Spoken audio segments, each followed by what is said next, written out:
नारायणं नमस्कृत्य नरं चैवं नरोत्तमं देवीं सरस्वतीं व्यासं ततो जयम् उदीरये। नष्टप्रायेषु अभद्रेषु नित्यं भागवत सेवया भगवती उत्तम श्लोके भक्तिर्भवती नैष्ठिकी। कृष्णाय वासुदेवाय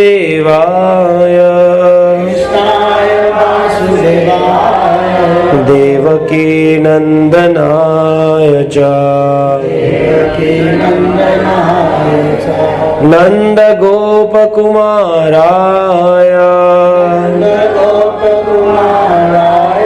गोविंदाय नमो नमः। नमः पंकजनाभाय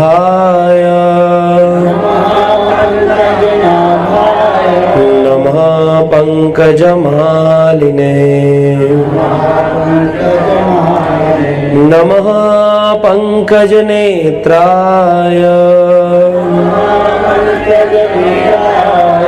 नमस्ते पंकज आंग्र्यो। जय श्री कृष्ण चैतन्य प्रभु नित्यानंद श्री अद्वैत गदाधर श्रीवासादि गौर भक्त वृंदा। हरे कृष्णा कृष्णा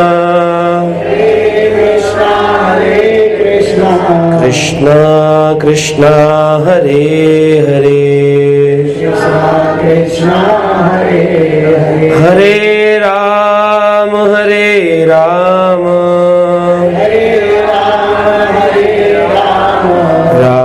राम हरे हरे। नमो विष्णुपादाय कृष्ण पृष्ठाय भूतले श्रीमते भक्ति वेदांत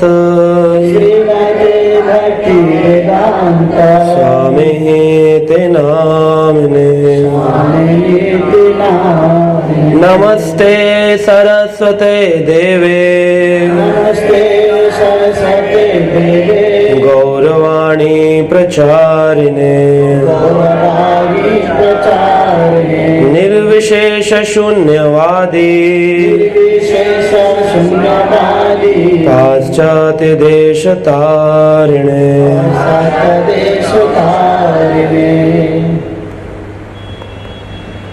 हरे कृष्णा। तो जैसे कि आप जानते हैं श्रीमद् भागवत कथा इस बार हम विशेष चर्चा कर रहे हैं 10वें स्कंद पर, और उसमें भी वृंदावन की लीला है जिसमें अनर्थ निवृत्ति के बारे में वर्णन किया गया। श्री विष्णु चक्रवर्ती ठाकुर के माधुर्य कादम्बनी में जो बताए गए अनर्थ हैं, और श्री भक्ति विनोद ठाकुर के द्वारा रचित चैतन्य शिक्षामृत और भजन रहस्य नामक पुस्तक, और श्रीमद् भागवत श्रील प्रभुपाद जी के द्वारा दिए गए तात्पर्य, इन सबको मिलाकर के हम इस बार चर्चा कर रहे हैं।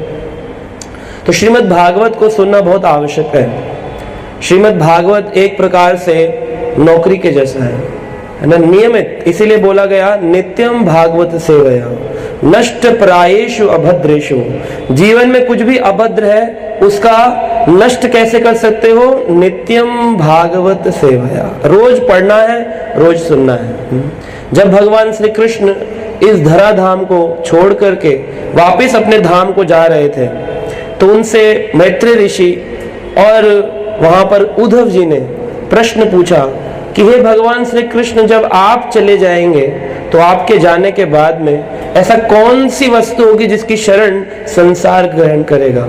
जैसे कल माता जी प्रश्न पूछ रही थी, माता जी ने पूछा कि अर्जुन को तो भगवान कृष्ण ने उपदेश दिया तो अर्जुन को समझ आया, परंतु प्रभु जी आज के जमाने में जहाँ कृष्ण दिखाई नहीं दे रहे हैं, विग्रह रूप में है, उन्हें हम देख नहीं पा रहे हैं, इतने हम स्वच्छ नहीं है, शास्त्र के रूप में हम समझ नहीं पा रहे हैं, तो कैसे हम किसकी शरण में जाएं जिसे हमें पता चले करने योग्य क्या है।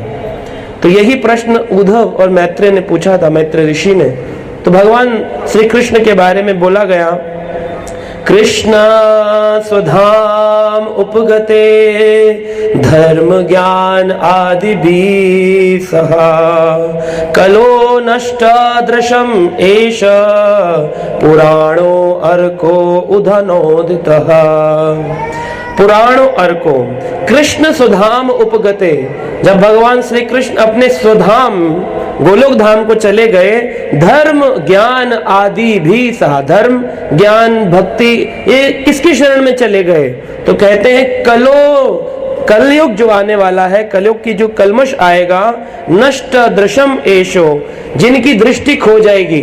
कलयुग में लोग कैसे हैं, जिनकी दृष्टि खो गई है।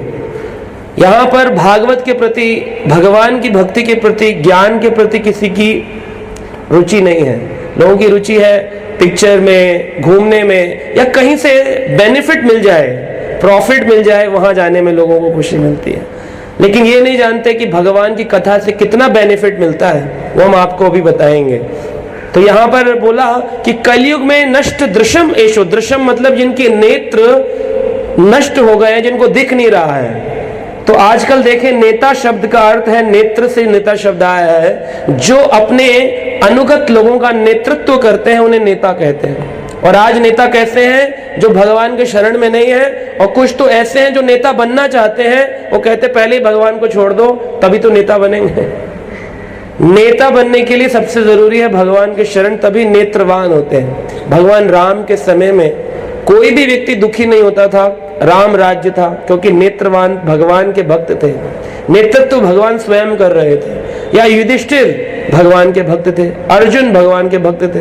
तो जो भगवान का भक्त है वही नेतृत्व कर सकता है, वरना कोई नेतृत्व नहीं करेगा, लोग दुखी रहेंगे। कलयुग में कितनी गवर्नमेंट बदल गई, लेकिन क्या संसार में कोई सुखी है?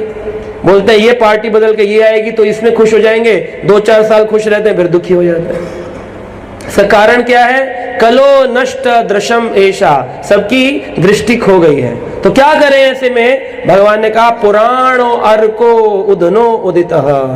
ये एक पुराण आया है, अर्क का मतलब है जिस प्रकार से अंधेरे में अगर रोशनी चाहिए तो सूरज की आवश्यकता है, ऐसे ही अगर हमारे जीवन में हमको लगता है अंधकार बहुत है, परेशानियां बहुत है, तो ऐसे में किसकी शरण में जाएं? पुराणो अर्को, अर्को मतलब जैसे सूरज की रोशनी है, ऐसे पुराण की शरण में जाना चाहिए। वो कौन सा पुराण है? भागवत पुराण। सभी पुराण लिखे गए 18 पुराणों में से सर्वश्रेष्ठ पुराण है श्रीमद् भागवत पुराण, जिसको बोला गया अमलम पुराण, जिसमें कोई मलिनता नहीं है। और कैसा है? बिल्कुल पका हुआ फल है। और इस फल को शुक मुखाद एक तोते ने अपने मुंह से लगाया, और वो है शुकदेव गोस्वामी।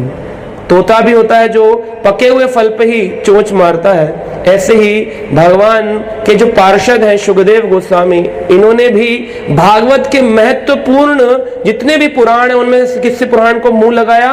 श्रीमद् भागवत पुराण को किसको सुनाया? परीक्षित महाराज को सुनाया। 7 दिन 7 रात तक परीक्षित ध्यान पूर्वक सुनते रहे। 4 दिन बीत जाने पर परीक्षित से शुकदेव गोस्वामी कहते हैं, प्यास लगी है, भूख लगी है, कुछ प्रसाद लोगे? कह रहे नहीं प्रभु नहीं, इतने संसार में प्यास के कारण ही तो चक्कर पड़ गया। जब मैं राजा था और मैं जंगल में घूम रहा था, प्यास लग गई थी, तो वहां पर बैठे एक ऋषि थे जिनका नाम था शमिक ऋषि। शमिक ऋषि के आश्रम में गया, वो अपने ध्यान मग्न अवस्था में थे।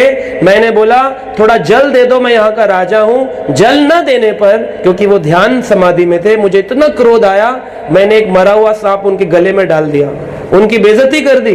और उससे क्या हुआ? जब उनका छोटा पुत्र 11 वर्ष का श्रृंगी जब वापिस आया, उसने देखा मेरे पिता के साथ दुर्व्यवहार हुआ है। उसने हाथ में जल लेकर के श्राप दिया, जिसने मेरे पिता के साथ ऐसा किया 7 दिन के अंदर उसकी मृत्यु हो जाए। 7 दिन के अंदर। तो श्रृंगी ऋषि का श्राप था। अब परीक्षित इतने ऊंचे भक्त थे जिनका नाम विष्णुरात, जिनका नाम भगवान श्री कृष्ण ने गर्भ में रक्षा करी, क्योंकि वो सबका परीक्षण करते थे कि कौन है जिसने मेरी गर्भ में रक्षा करी, इसीलिए उनका नाम रखा गया परीक्षित। परीक्षण करता इति परीक्षिता, परीक्षण करते थे। और युधिष्ठिर आदि सब परेशान थे कि ये रोता बहुत है, बच्चा जब से पैदा हुआ है, गर्भ में इसकी भगवान ने रक्षा तो करी, पर ये इतना रोता क्यों है। एक बार भगवान श्री कृष्ण आए थे परीक्षित के राज्य में, तो भगवान की गोदी में जैसे होता है ना, नया नया बालक गोदी में आए तो भगवान ने गोदी में लिया तो खिलखिला खिलखिला के हंसने लगा। तो बोला ये वही व्यक्ति है जिसने गर्भ में मेरी रक्षा की। पहचान गए, विष्णुरात नाम था, लेकिन अभी नाम क्या पड़ गया, परीक्षित। तो परीक्षित नाम जो है उसी से इनका इतना व्याख्यात नाम है ना। तो ये परीक्षित जो है 7 दिन 7 रात बिना पानी। हम तो 6 बज जाए तो लोगों की घड़ी की तरफ निगाह चली जाती है, बोले आज की कथा बड़ी लंबी हो गई है, प्रभु जी जाना है। परीक्षित ने कैसे सुना, 7 दिन 7 रात। और 4 दिन बाद पानी पूछा तो भी बोल दिया नहीं, वो पानी के चक्कर में ही तो मृत्यु का श्राप मिला। तो परीक्षित चाहते तो इस श्राप को मना कर देते, बोले मुझे नहीं चाहिए, ये मुझ पर असर ही नहीं करेगा। पर परीक्षित जानते थे कि कलयुग आने वाला है और मैं द्वापर का अंतिम राजा हूं। आने वाले कलयुग में जिनकी दृष्टि खो गई होगी उनको दृष्टि प्रदान करेगा क्या, भागवत। पुराण अर्को उधुनोदिता, ये पुराण ही दृष्टि प्रदान करने वाला। इसलिए परीक्षित ने कहा कि देखो वेद व्यास जी ने लिपिबद्ध करके तो ये दे दिया है, ऐसा नहीं कि पुराण वेद व्यास ने लिखा, ये पुराण तो पहले से ही भगवान के द्वारा बोला गया। ब्रह्मा जी को चतुश्लोकी भागवत हमने पिछली बार चर्चा की थी, 4 श्लोकों में ही भागवत का व्याख्यान कर दिया। तो वो भगवान ने, पुराण तो बहुत पुराने हैं, प्राचीन, भगवान के द्वारा बोले गए हैं। धर्मम तो साक्षात भगवत प्रणीतम, धर्म वो है जो भगवान ने बनाया। लेकिन वेद व्यास ने सोचा इतने समय बीत गया, इतना युग बीत गया, अब जो युग आने वाला है कलयुग, जिसमें कलह होगा, घर घर के अंदर कलह होगा और हर चीज कल पे टाली जाएगी। बोले आप कब आएंगे कथा में, बोले कल आएंगे। वो कल कभी तो आएगा लेकिन कभी नहीं आता, वो कल कल कल है ना। तो कल पे टालते हैं, इसलिए कलयुग, कलह बहुत होता है, झगड़े बहुत है घरों के अंदर, इसलिए क्या है कलह युग।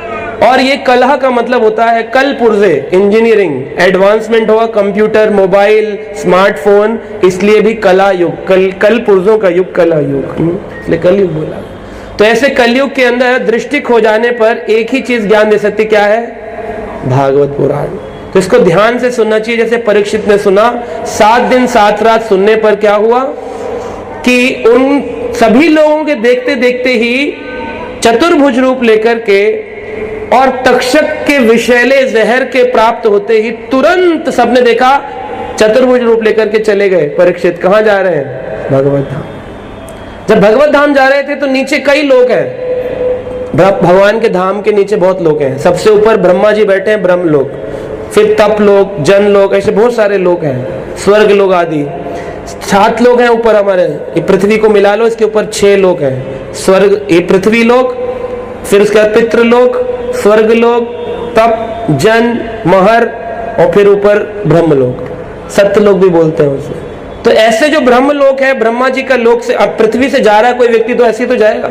जब जा रहे थे तो हाहाकार हो रहा था, सभी ब्रह्म लोक में पहटे हुए, तो स्वर्ग से तो ऊंचे लोग हैं, तपस्या करी हुई है इन्होंने बहुत भयानक, जो कि ब्रह्मा जी को प्राप्त कर लिया है। पुष्कर आदि तीर्थों में खूब दान दक्षिणा किया है। ऊपर बैठे ब्रह्मा जी के वहां पर ब्रह्म लोक में सोच रहे थे अब तो बहुत ऊंचा आ गए, लेकिन देखा एक आदमी हमसे भी ऊपर जा रहा है, तो उन्होंने बहुत शोर होने लगा, हो। तो ब्रह्मा जी आए, बोले इतना शोर क्या है ब्रह्मलोक में। कहा प्रभु हमने सुना है कि एक व्यक्ति ने सिर्फ 7 दिन श्रीमद् भागवत पुराण का श्रवण किया, 7 दिन के अंदर ही वो ऐसा मुक्त हुआ, चतुर्भुज रूप लेकर के ब्रह्मलोक से ऊपर कहीं जा रहा है, ऊपर भी कुछ है क्या। तो पूछा उन्होंने पूछा सभी ब्रह्मलोक वासियों ने, और ब्रह्मवादी हैं सब, एकदम भगवान के एफल्जेंस या ब्रह्मा जी का ध्यान कर रहे हैं। पहुंचे हुए इतने ऊंचे ऊंचे तपस्वी बाबा लोग जो बैठे हिमालय में, सब ब्रह्म लोग चले जाते हैं। और ब्रह्मलोक में जाकर भी हैरान है कि कोई हमसे भी ऊपर जा रहा है। ऊपर क्या है? ब्रह्मा जी से पूछा तो ब्रह्मा जी बोले पहले मुझे चेक करने दो फिर बताऊंगा डिटेल। तो ब्रह्मा जी ने पहले चेक किया सारा, कहा एक तुला लेके आओ। तुला समझते हैं? तराजू। तराजू पे कहा सभी पुराण रखो। तो सभी उपनिषद 108 उपनिषद हैं, 18 पुराणों में से 17 पुराण रख दिए, गीता रख दिया, भागवत रख दिया, सारा रख दिया। और श्रीमद् भागवत पुराण जो था वो दूसरे पल्ले पर रखा। लेकिन श्रीमद् भागवत पुराण एक पल्ले पर रखा है। इधर पहले एक बुक रखी, दूसरा शास्त्र, तीसरा शास्त्र, 4 वेद, सब रख के देखा, लेकिन ये पढ़ना नीचे के नीचे, ऊपर जा ही नहीं रहा। तब उनको समझ में अच्छा तो ये मतलब होता है ना, कई सारी बुक्स हो तो कौन सी पढ़ूं? ये वाली, ये वाली, ये वाली। भगवान तक जाने का मार्ग कौन सा वाली पुस्तक बता सकती है? तो हम ये समझ ही नहीं पाते क्या पढ़े। कोई दुर्गा सप्तशती पढ़ लेता है, कोई शिव चालीसा पढ़ता है, कोई बटुक चालीसा पढ़ता है, कोई जो है ना हनुमान चालीसा पढ़ता है। बोले इसी से चले जाएंगे भगवान के धाम, बस और कोई काम नहीं, पैसा कमाओ, चालीसा पढ़ लो, हो गया काम। कौन सा पढ़ूं मालूम नहीं। तो इसीलिए ब्रह्मा जी ने इस बात को स्थापित किया, सारे चालीसा, सारे उपनिषद, सारे सत्यनारायण व्रत कथा सब लगा दी एक लाइन में, और पुराण उठाई नहीं, किसी के बस गए। तो ब्रह्मा जी बोले आप समझे, इन्होंने ये महत्वपूर्ण ग्रंथ श्रीमद् भागवत सुना है, जिसको सुनने से सबके सब कहां चले गए? ऊपर जा रहे हैं। कहा अच्छा तो ऊपर कुछ है क्या? बोले हाँ, जब मुझे भगवान श्री कृष्ण ने ज्ञान दिया था तो बताया इस संसार में ऊपर है वैकुंठ लोक, ब्रह्मलोक से ऊपर है वैकुंठ। वैकुंठ मतलब जहां कुंठा नहीं होती, कुंठा रहित है। और उस वैकुंठ में भी सबसे उत्तम स्थान है गोलोक वृंदावन। क्या है? गोलोक वृंदावन। और उस गोलोक वृंदावन में भगवान श्री कृष्ण रहते हैं। और उसी गोलोक वृंदावन का एक प्रकाशित स्वरूप, या फिर भक्ति विनोद ठाकुर कहते हैं हमारे ही पास में वृंदावन जो है, जहां पर गोकुल वृंदावन है, गोकुल, महावन, बृहदवन इसको बोला गया। ये महावन, बृहदवन, गोकुल जो है, इसका प्रकाश गोलोक वृंदावन, ऐसा अनुभाष्य में श्री भक्ति विनोद ठाकुर कहते हैं। तो आप समझिए कि जो ये वृंदावन है, ये भी साधारणतः लोगों को दिखाई देता नहीं है। जब जाते वृंदावन तो कहते हैं बंदर चश्मे उतार लेते हैं, है ना? तो लोग पूछते हैं चश्मा क्यों उतारते हैं? कि वृंदावन में रहने वाले बंदर भी जानते हैं कि इस चश्मे से वृंदावन दिखने वाला नहीं है, अब निकाल लेते हैं। इससे देखेगा वृंदावन, उतार लेते हैं। क्या जा पहले भक्ति की आंखें लेके आ, भक्ति का चश्मा लेके आ, तब आना इस वृंदावन में। तो वृंदावन का बंदर भी हमसे अधिक ज्ञानी है, चतुर्भुज रूप वाला है, वैकुंठवासी, है ना? तो ये समझना चाहिए। तो ये गोकुल वृंदावन है, उसकी कथा यहाँ चल रही है, गोकुल वृंदावन। तो ये गोकुल वृंदावन का प्रकाश गोलोक वृंदावन है, कोई साधारण कथा नहीं है। समझे कि हाँ वो एक लेक्चर सुना था, ये भी एक लेक्चर सुन लिया, वो लेक्चर। इसको समझने के लिए भी क्या चर्चा चल रही है, ये कृपा चाहिए। कई कई जन्मों की जब कृपा हो जाएगी ना, उसको ये समझ में आएगा कि मैं क्या ले रहा हूं। मतलब हाथ में किसी के रख दो डायमंड, और छोटा सा बच्चा हो, वो बोलेगा कि क्या है ये हाथ में? बोलेगा ये खेलने की मेरे को ना गोटी दी है, कैरम बोर्ड में, ऐसे उछालेगा, बिखेर देगा। माँ कहेगी अरे ओहो मेरे ज्वेलरी बॉक्स से इसने डायमंड निकाल लिया, रोको रोको प्रभु जी देखो क्या ले लिया। ऐसे ही ये बृहदवन की कथा 10वें स्कंद की जो है, कुछ साधारण वस्तु नहीं है। इसको सुन लेना, समझ लेना, वरना क्या है, एक असुर आया, भगवान ने उठा के टांग पड़ गई, चाहे लिटिल कृष्णा में देख लिया, फिर सुनने की क्या जरूरत है, क्या आवश्यकता है? तो बहुत जरूरी है इसको समझना, किस दृष्टि से देखें। इसीलिए जो कलयुग में दृष्टि खो गई है, वो दृष्टि प्रदान कौन करता है? श्रीमद् भागवत। इसको सुनेंगे तो दृष्टि मिलेगी समझने की, फिर अगली बार सुनेंगे तो समझ में आएगा कि इसको अपनाना भी है। ऐसे करके परिवर्तन आता है, बार बार बार बार कथा सुन। एक बार एक ब्राह्मण थे काशी में, वो श्रीमद् भागवत को अपने मस्तक से लगा के रखते थे, और सुबह उठ करके उनका नियम था क्या कि भागवत को पढ़ेंगे, डेली भागवत पढ़ते थे। और कितने घंटे पढ़ते थे? 6 घंटे भागवत पढ़ते थे। उनकी पत्नी दुखी थी, कह रही देखो हर समय बैठे बैठे ये भागवत पढ़ रहे हैं, कोई और काम धंधा नहीं है, कुछ और तो करो, बच्चे कैसे पलेंगे, कैसे काम बढ़ेगा? कहा देखो ठाकुर जी की इच्छा से सब कुछ चलता है कि नहीं?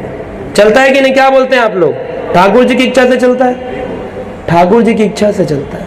लेकिन फिर भी मूर्ख जो होगा ना, वो सोचेगा मैं दुकान में खड़ा हूं तो दुकान चलती है, ये मूर्ख है।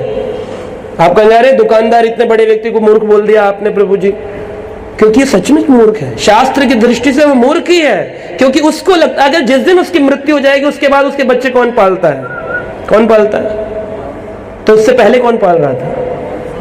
यही दुर्भाग्य है, समझ नहीं आता। जिस ब्रह्मा ने ये सृष्टि रची, हम सबको बनाया, उसने एक मुंह में कट लगाया यहाँ पे, और इसके अंदर क्या डालते हैं? खाना। खाना डालने का अरेंजमेंट कौन करेगा? जिसने बनाया है कि हम बच्चे को स्कूल भेजें तो स्कूल की फीस कौन भरेंगे? हम ही भरेंगे। बच्चा बोलेगा मैंने थोड़ी कहा था स्कूल भेजने के लिए, तो हमने थोड़ी कहा था हमें बना दो। किसने बनाया? भगवान ने। तो खाना कौन देगा? भगवान दे। लेकिन हमारी दृष्टि क्या है? खो चुकी है। आप सोचकर देखिए, मृतक को हरि देत है। मृतक मरा हुआ व्यक्ति है, उसको भी हरि देता है। क्या क्या? मृतक को हरि देत है, लकड़ी कपड़ा आग। क्या क्या देता है? लकड़ी कपड़ा आग। मिलता है कि नहीं? किसी की मान लीजिए अगर रोड एक्सीडेंट में मृत्यु हो जाए, लावारिश, तो उसको मिलेगा कि नहीं? मृतक को हरि देत है, लकड़ी कपड़ा आग, जीवित नर चिंता करे, ये बड़ा दुर्भाग्य। दुर्भाग्यशाली व्यक्ति है जो चिंता करता है। जीवित नर चिंता करे, जे बड़ो दुर्भाग्य। ये दुर्भाग्य की बात है ना? तो चिंता नहीं करनी चाहिए। चिंता चिता के समान है। क्या करना चाहिए? चिंतन। चिता और चिंता में क्या फर्क है? चिता और चिंता में क्या फर्क है? खाली बिंदी का तो फर्क है।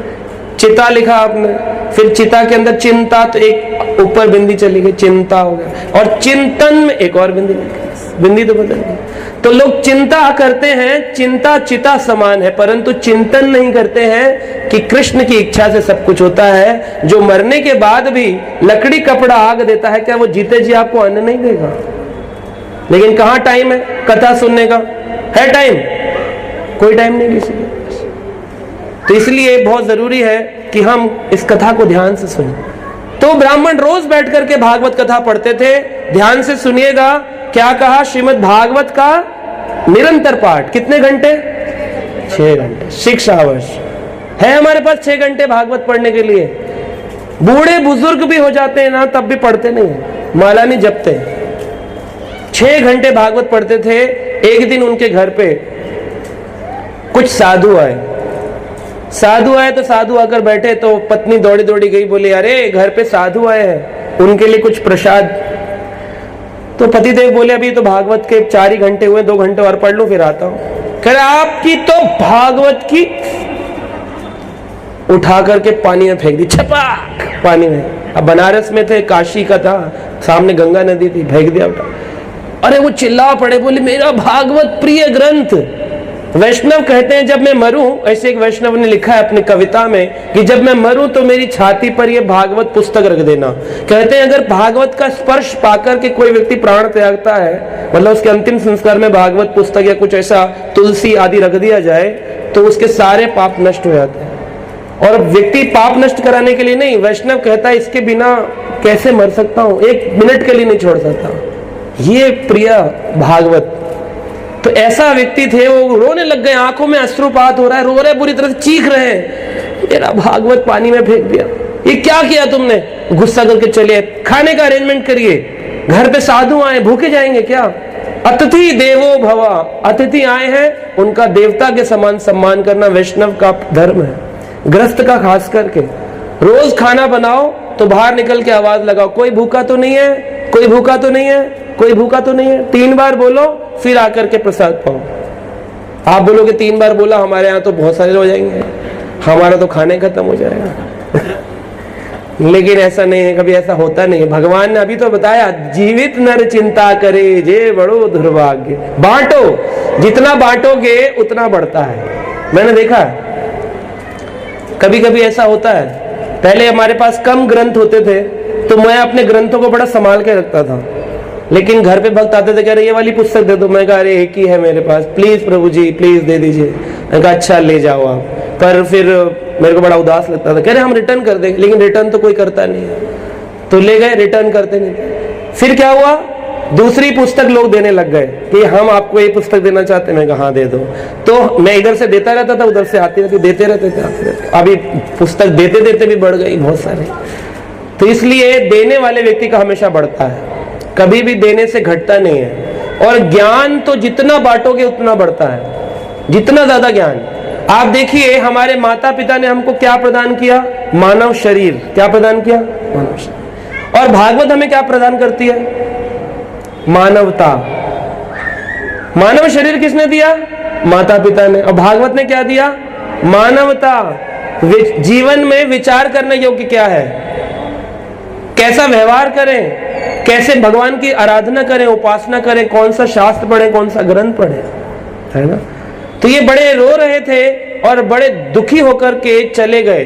पत्नी उदास होकर घर आई, साधु वैष्णव को बोली मैंने अपने पति को बोल दिया है, हमारे प्रभु जी कुछ ही देर में अन्न आदि का इंतजाम करके आएंगे। पर क्या देखते हैं, एक छोटा सा बालक घर पे आया, पूरे कपड़े भीगे हुए थे, शरीर से पानी टपक रहा था। एक हाथ में 5 किलो आटा, 5 किलो दाल, 5 किलो चावल, 5 लीटर दूध, चीनी सब लेकर के आया। बोला ये लो माई, प्रभु जी ने भिजवाया आपके पति देव। कहा मेरे पति ने? कहां से आया है? कहा जहां वो नौकरी करते हैं ना उन्होंने भिजवाया, मेहनताना। कहा मेरे पति कहीं नौकरी करते? वो तो रोज 6 घंटे टाइम बर्बाद करते थे, भागवत पढ़ते थे, वो तो कभी नौकरी पे नहीं गए? ये तो उन्होंने बताया नहीं। कहा वो नियमित पूर्वक रोज सेवा करते थे। और हमारे जो मालिक हैं उन्होंने कहा मेहनताना ले लो सैलरी, तो कहते थे अभी नहीं चाहिए, जिस दिन जरूरत पड़ेगी उस दिन इकट्ठी ले लूंगा। तो आज बोले घर पे कुछ साधु आए हैं, इकट्ठी सैलरी भिजवा दो। तो उस सैलरी के हिस्से से 5 किलो चावल, 5 किलो आटा, 5 किलो दाल, 5 लीटर दूध, चीनी सब आ गया। खूब पकवान बने, भोजन आदि बना और सब साधुओं में वितरित किया गया। जब लौट करके दुखी प्रभु जी घर आए, बोले मुझे माफ करना, मैं खाने का कुछ इंतजाम नहीं कर पाया। कह रहे आप छुपे रुस्तम हैं, बताया नहीं आपने, आप तो नौकरी करते थे और इतना बढ़िया प्रसाद सारे साधु आशीर्वाद देके गए। अच्छा प्रसाद कैसे, कहां से आया?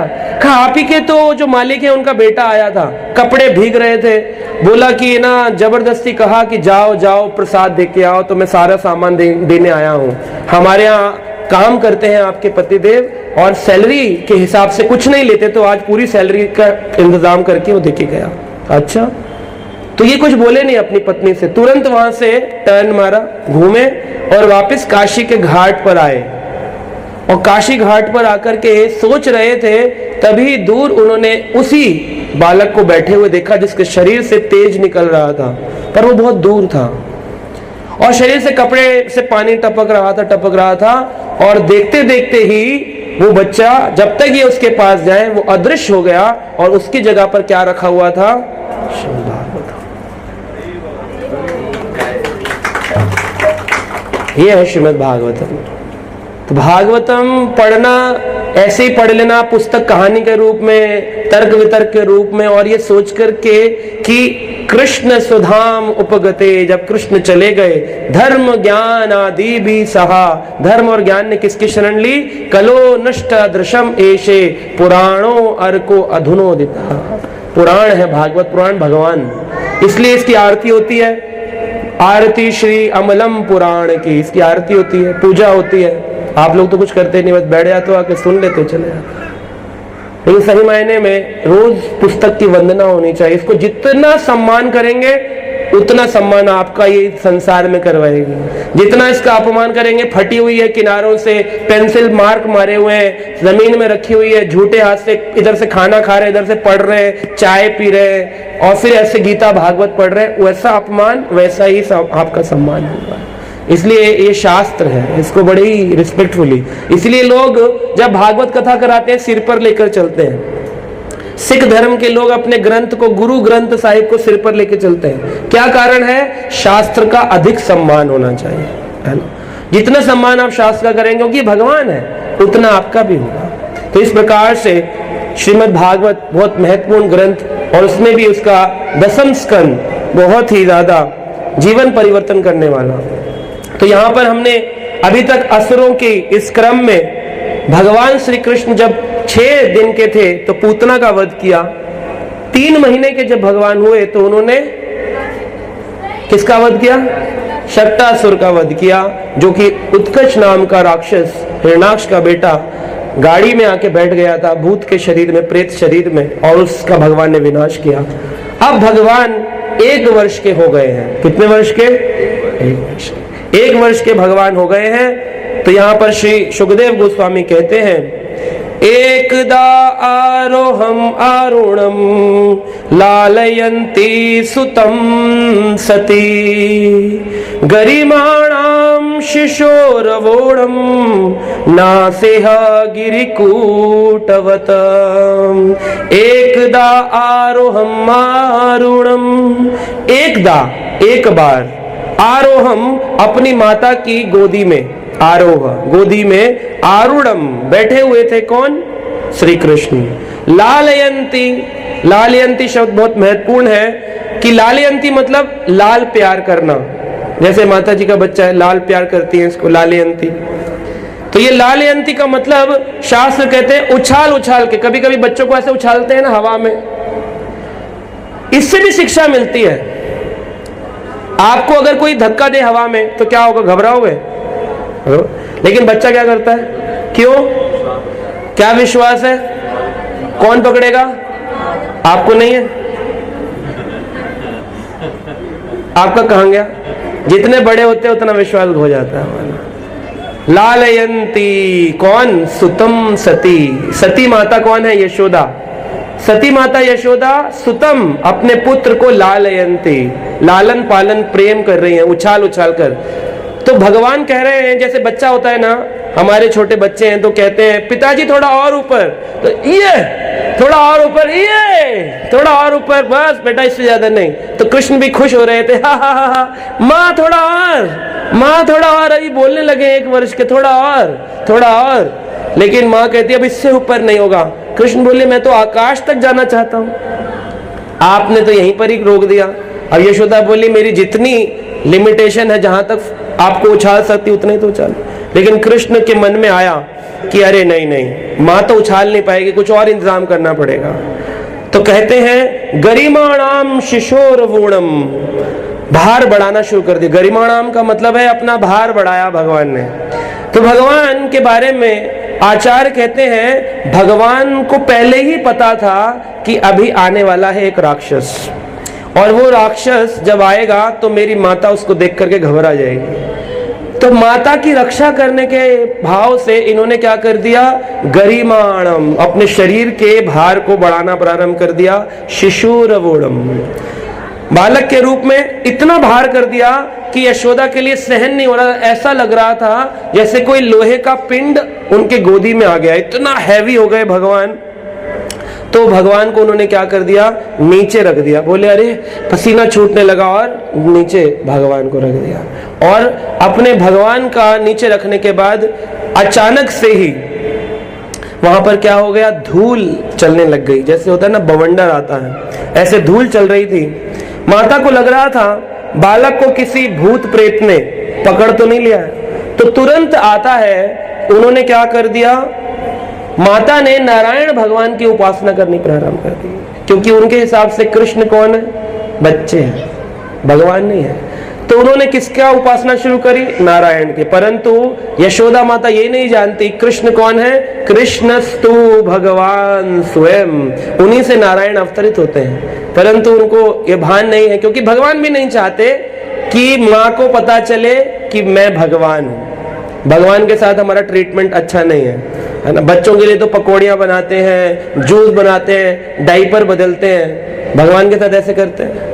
कहाँ करते हैं? कोई प्रेम नहीं, लालन पालन। लालयंती, भगवान तो उसी को सुख भोगने के लिए अपने रूप को बालक रूप में लाते हैं, वात्सल्य रस को प्राप्त करने के लिए। आनंद चिन्मया रस विग्रह, भगवान कैसे? आनंद, चिन्मय आनंद को अनुभव करने के लिए भगवान ऐसा करते हैं। तो भगवान आए और उन्होंने नारायण की उपासना करना प्रारंभ कर दिया। कहते हैं यशोदा माई नहीं समझ पा रही थी कि यही भगवान है। और ऐसे भगवान कहां पर आए हैं? बृहद्वन। ये बृहद्वन कहां पड़ता है? महावन, बृहद्वन। मथुरा जो है, वृंदावन से जब आप देखेंगे भगवान श्री कृष्ण को उठाकर के टोकरी में कहते हैं, लेकिन गोदी में वसुदेव जी लेकर के गए, यमुना नदी को पार करके, और जाकर के उन्होंने गोकुल के अंदर जहां नंद भवन था वहां रख दिया। तो कुछ लोग नंदगांव को नंद भवन मानते हैं, लेकिन नंदगांव नंदीश्वर पर्वत है, नंद भवन वो आज बोला जाता है। लेकिन जब भगवान का जन्म हुआ, जब भगवान ने जन्म अष्टमी तिथि को जन्म लिया, तो उस रात्रि नंद भवन में जहां जन्म हुआ भगवान का, वो कहाँ है? महावन के अंदर। पूरे वृंदावन में 122 वन है और उनमें से 12 मुख्य वन है, जिसमें से महावन को भगवान ने चुना अपने जन्म के लिए। कितना, जिसे कहते हैं महत्वपूर्ण। आज भी उस महावन में ब्रह्मांड घाट है, जिस ब्रह्मांड घाट में भगवान ने मिट्टी खाई, वहां की मिट्टी के लड्डू आज भी कलयुग के 5000 वर्ष बीत जाने बाद भी लोग खाते हैं। ये ब्रह्मांड घाट है। तो ये लीला जो हो रही है ये महावन के अंदर, आज उस मंदिर को 84 खंबा मंदिर बोलते हैं। उस मंदिर के अंदर आज भी आपको चलने नहीं दिया जाएगा, बोलेंगे घुटने के बल चलना पड़ेगा। क्यों घुटने के बल चलना पड़ेगा? क्योंकि भगवान वहां पर घुटने के बल चले हैं। तो आप कैसे खड़े हो जाएंगे? भगवान के सामने खड़े हो जाएंगे क्या? भगवान से ऊपर है तो कहते हैं घुटने के बल चल के दर्शन होता है। लालयंती, भगवान को लालन पालन किया गया है ना। तो यशोदा मैया बड़े ही प्रेम से उनके लिए गीत बनाती हैं, और कभी कभी उनकी लीलाओं को पेशेवर गायकों से लिखवाया जाता है कि आज कृष्ण ने ऐसी लीला करी, पेशेवर गायक लिख कर देंगे। जैसे हमारे प्रभु जी बड़े सुंदर कवि हैं, उनको कोई भी चीज दो तुरंत लिख देते हैं। अभी मंदिर का निर्माण हो रहा है तो उसके लिए बोला कि प्रभु जी लिख दीजिए, तो उन्होंने पुराणों के श्लोकों को हिंदी भाषा में काव्य रूप में लिख दिया तुरंत ही।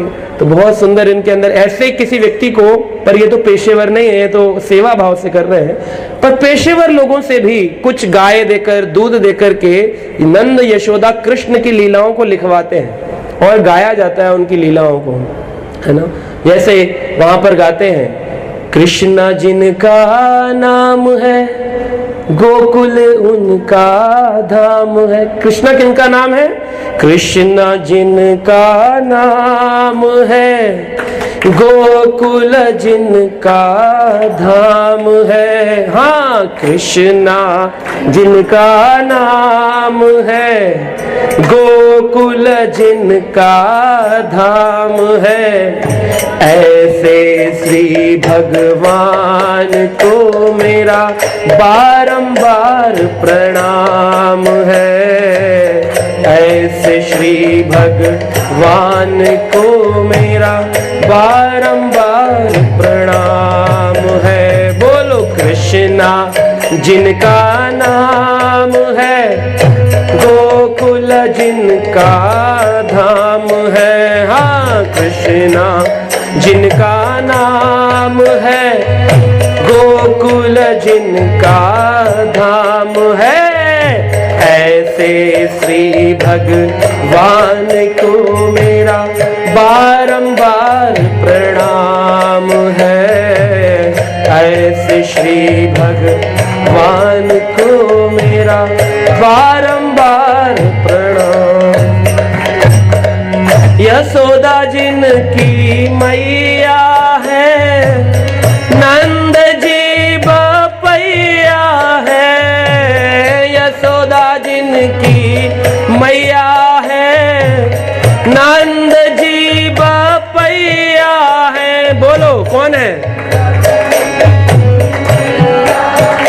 हाँ, नंद जी। हाँ, यशोदा जिनकी मैया है, नंद जी बपैया है। यशोदा जिनकी मैया है, नंद जी बपैया। ऐसे श्री गोपाल को मेरा बारंबार प्रणाम है। ऐसे श्री गोपाल को मेरा बारंबार प्रणाम है। हाँ, कृष्णा जिनका नाम है गोकुल जिनका धाम है। कृष्णा जिनका नाम है गोकुल जिनका धाम है, ऐसे श्री भगवान को मेरा बारंबार प्रणाम है। ऐसे श्री भगवान को मेरा बारंबार प्रणाम। राधा जिनकी छाया है, अद्भुत जिनकी माया है। राधा जिनकी छाया है, अद्भुत जिनकी माया है। राधा जिनकी छाया है, अद्भुत जिनकी माया है। ऐसे श्री घनश्याम को मेरा बारंबार प्रणाम है। ऐसे श्री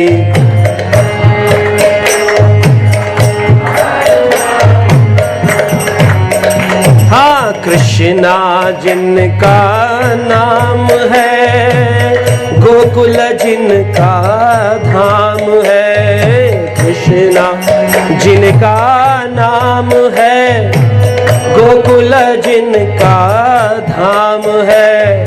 ऐसे श्री भगवान को मेरा बारंबार प्रणाम है। ऐसे श्री भगवान को मेरा बारंबार। लूट लूट दधी माखन खायो, ग्वाल बाल संग धेनु चरायो। लूट लूट दधी माखन खायो, ग्वाल बाल संग धेनु चरायो। लूट लूट दधी माखन खायो, ग्वाल बाल संग धेनु चरायो। लूट, बोलो जोर से।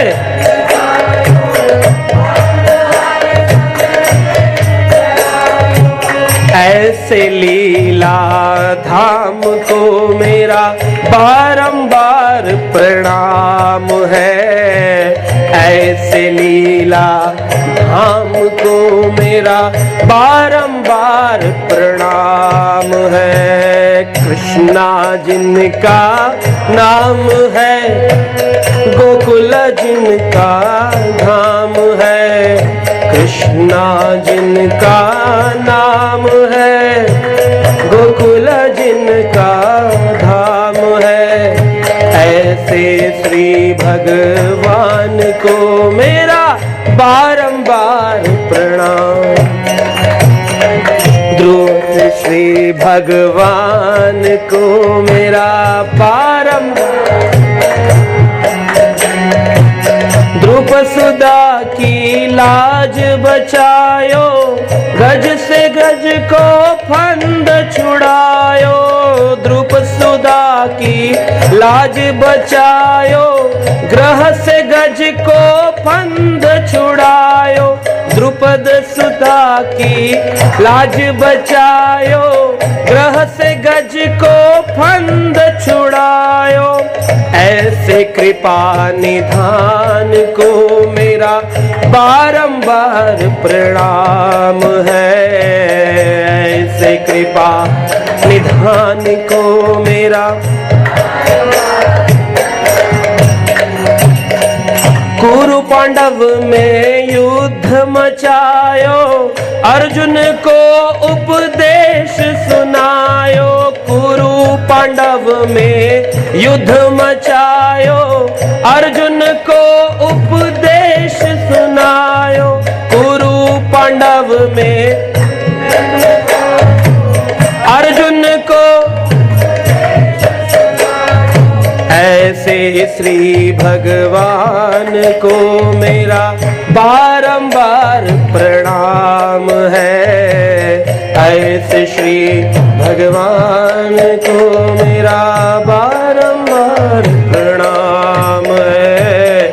ऐसे श्री भगवान को मेरा बारंबार प्रणाम है। ऐसे श्री भगवान को मेरा बारंबार प्रणाम है, ऐसे श्री भगवान को मेरा बारंबार प्रणाम है। तो इस प्रकार की लीलाओं की रचना करी जाती है। किसकी लीला है ये? कृष्ण की। तो कृष्ण की लीलाओं की रचना होती है। तो यहाँ पर यशोदा माई जो है वो सोचती है कि कहीं कोई भूत प्रेत तो नहीं, तो नारायण का भजन कर रही है, नारायण की प्रार्थना कर रही है। और अनेक ग्वाल बाल गोपी भी घबरा गए हैं, ये कौन आ गया है? दैत्यो नाम नाम तृणाव्रतः कंस भृत्या प्रणोदितः चक्रवात स्वरूपेण जहार आसीनम अभ्रकम। कौन सा राक्षस आया? दैत्यानाम तृणाव्रतः। दैत्य का नाम क्या था? तृणाव्रतः। कौन था? कंस भृत्य।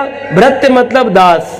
कंस भृत्या प्रणोदितः, कंस के द्वारा भेजा गया था और उनका दास था। कंस भृत्या प्रणोदितः। कैसे रूप में आया था? चक्रवात स्वरूपेण। चक्रवात मतलब बवंडर, आता है ना साइक्लोन, ऐसे आया था। जोर की मिट्टी के कण उड़ रहे थे और सब लोग हैरान थे, इतनी मिट्टी थी कुछ दिख नहीं रहा था कृष्ण कहाँ है ना, दिखाई नहीं कि कृष्ण कहाँ चले गए। गर्दन में भार हुआ, यशोदा माई ने नीचे रखा और ये तृणावत राक्षस आया। किसकी इच्छा से आया? भगवान की इच्छा से आया, लेकिन भेजा किसने था? कंस भृत्या प्रणोदितः। कंस का भृत्य था, दास था उनका। कंस ने कई सारे राक्षसों को हराकर अपना नौकर बना लिया था और उसका विचार था स्वर्ग लोक पे चढ़ाई करके इंद्र को जीतूंगा, फिर भगवान के वैकुंठ में जाकर के उनको जीत लूंगा, ऐसा विचार था।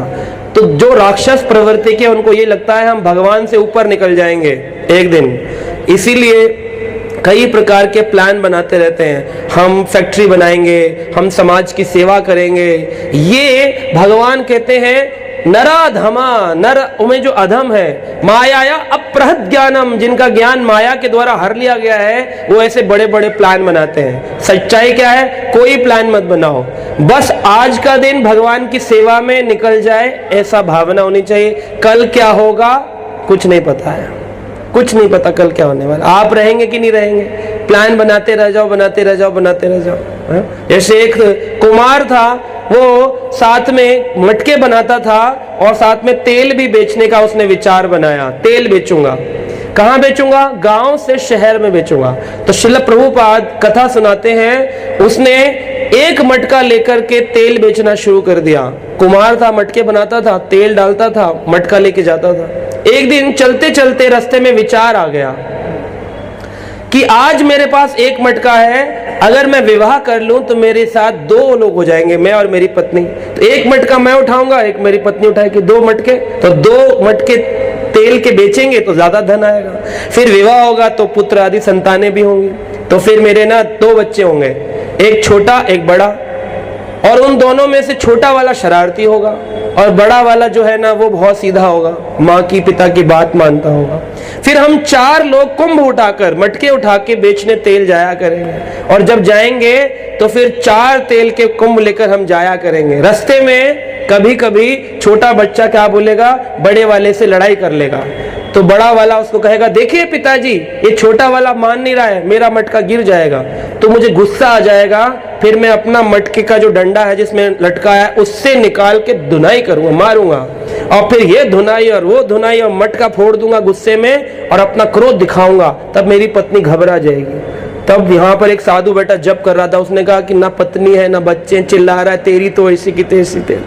वहां कोई नहीं था, ना बच्चा है ना मटका है ना तेल है, सिर्फ क्या है, ख्वाब, चिंता। मैं ऐसा कर लूंगा, मैं वैसा कर लूंगा, मैं पूरे समाज को परिवर्तित कर दूंगा, अरे भारत को स्वच्छ बना दूंगा, है ना। आज भी कूड़ा पड़ा हुआ अच्छा जगह पे, इसे प्लान बनाते हम रह जाएंगे। क्या करना है? स्वच्छ हृदय करना है। कैसे करना है? भगवान के नाम से, जप से करना है। श्रील प्रभुपाद कहते हैं तुम्हारा हमारा प्लान नहीं चलता है। किसका प्लान चलता है? कृष्ण का प्लान चलता है। इसलिए किसके लिए सेवा करो? उसके लिए करो, जो होना होगा उसके अकॉर्डिंगली वो हो जाएगा, उसके अनुसार जो होना आपके लिए जो अच्छा है वो होगा।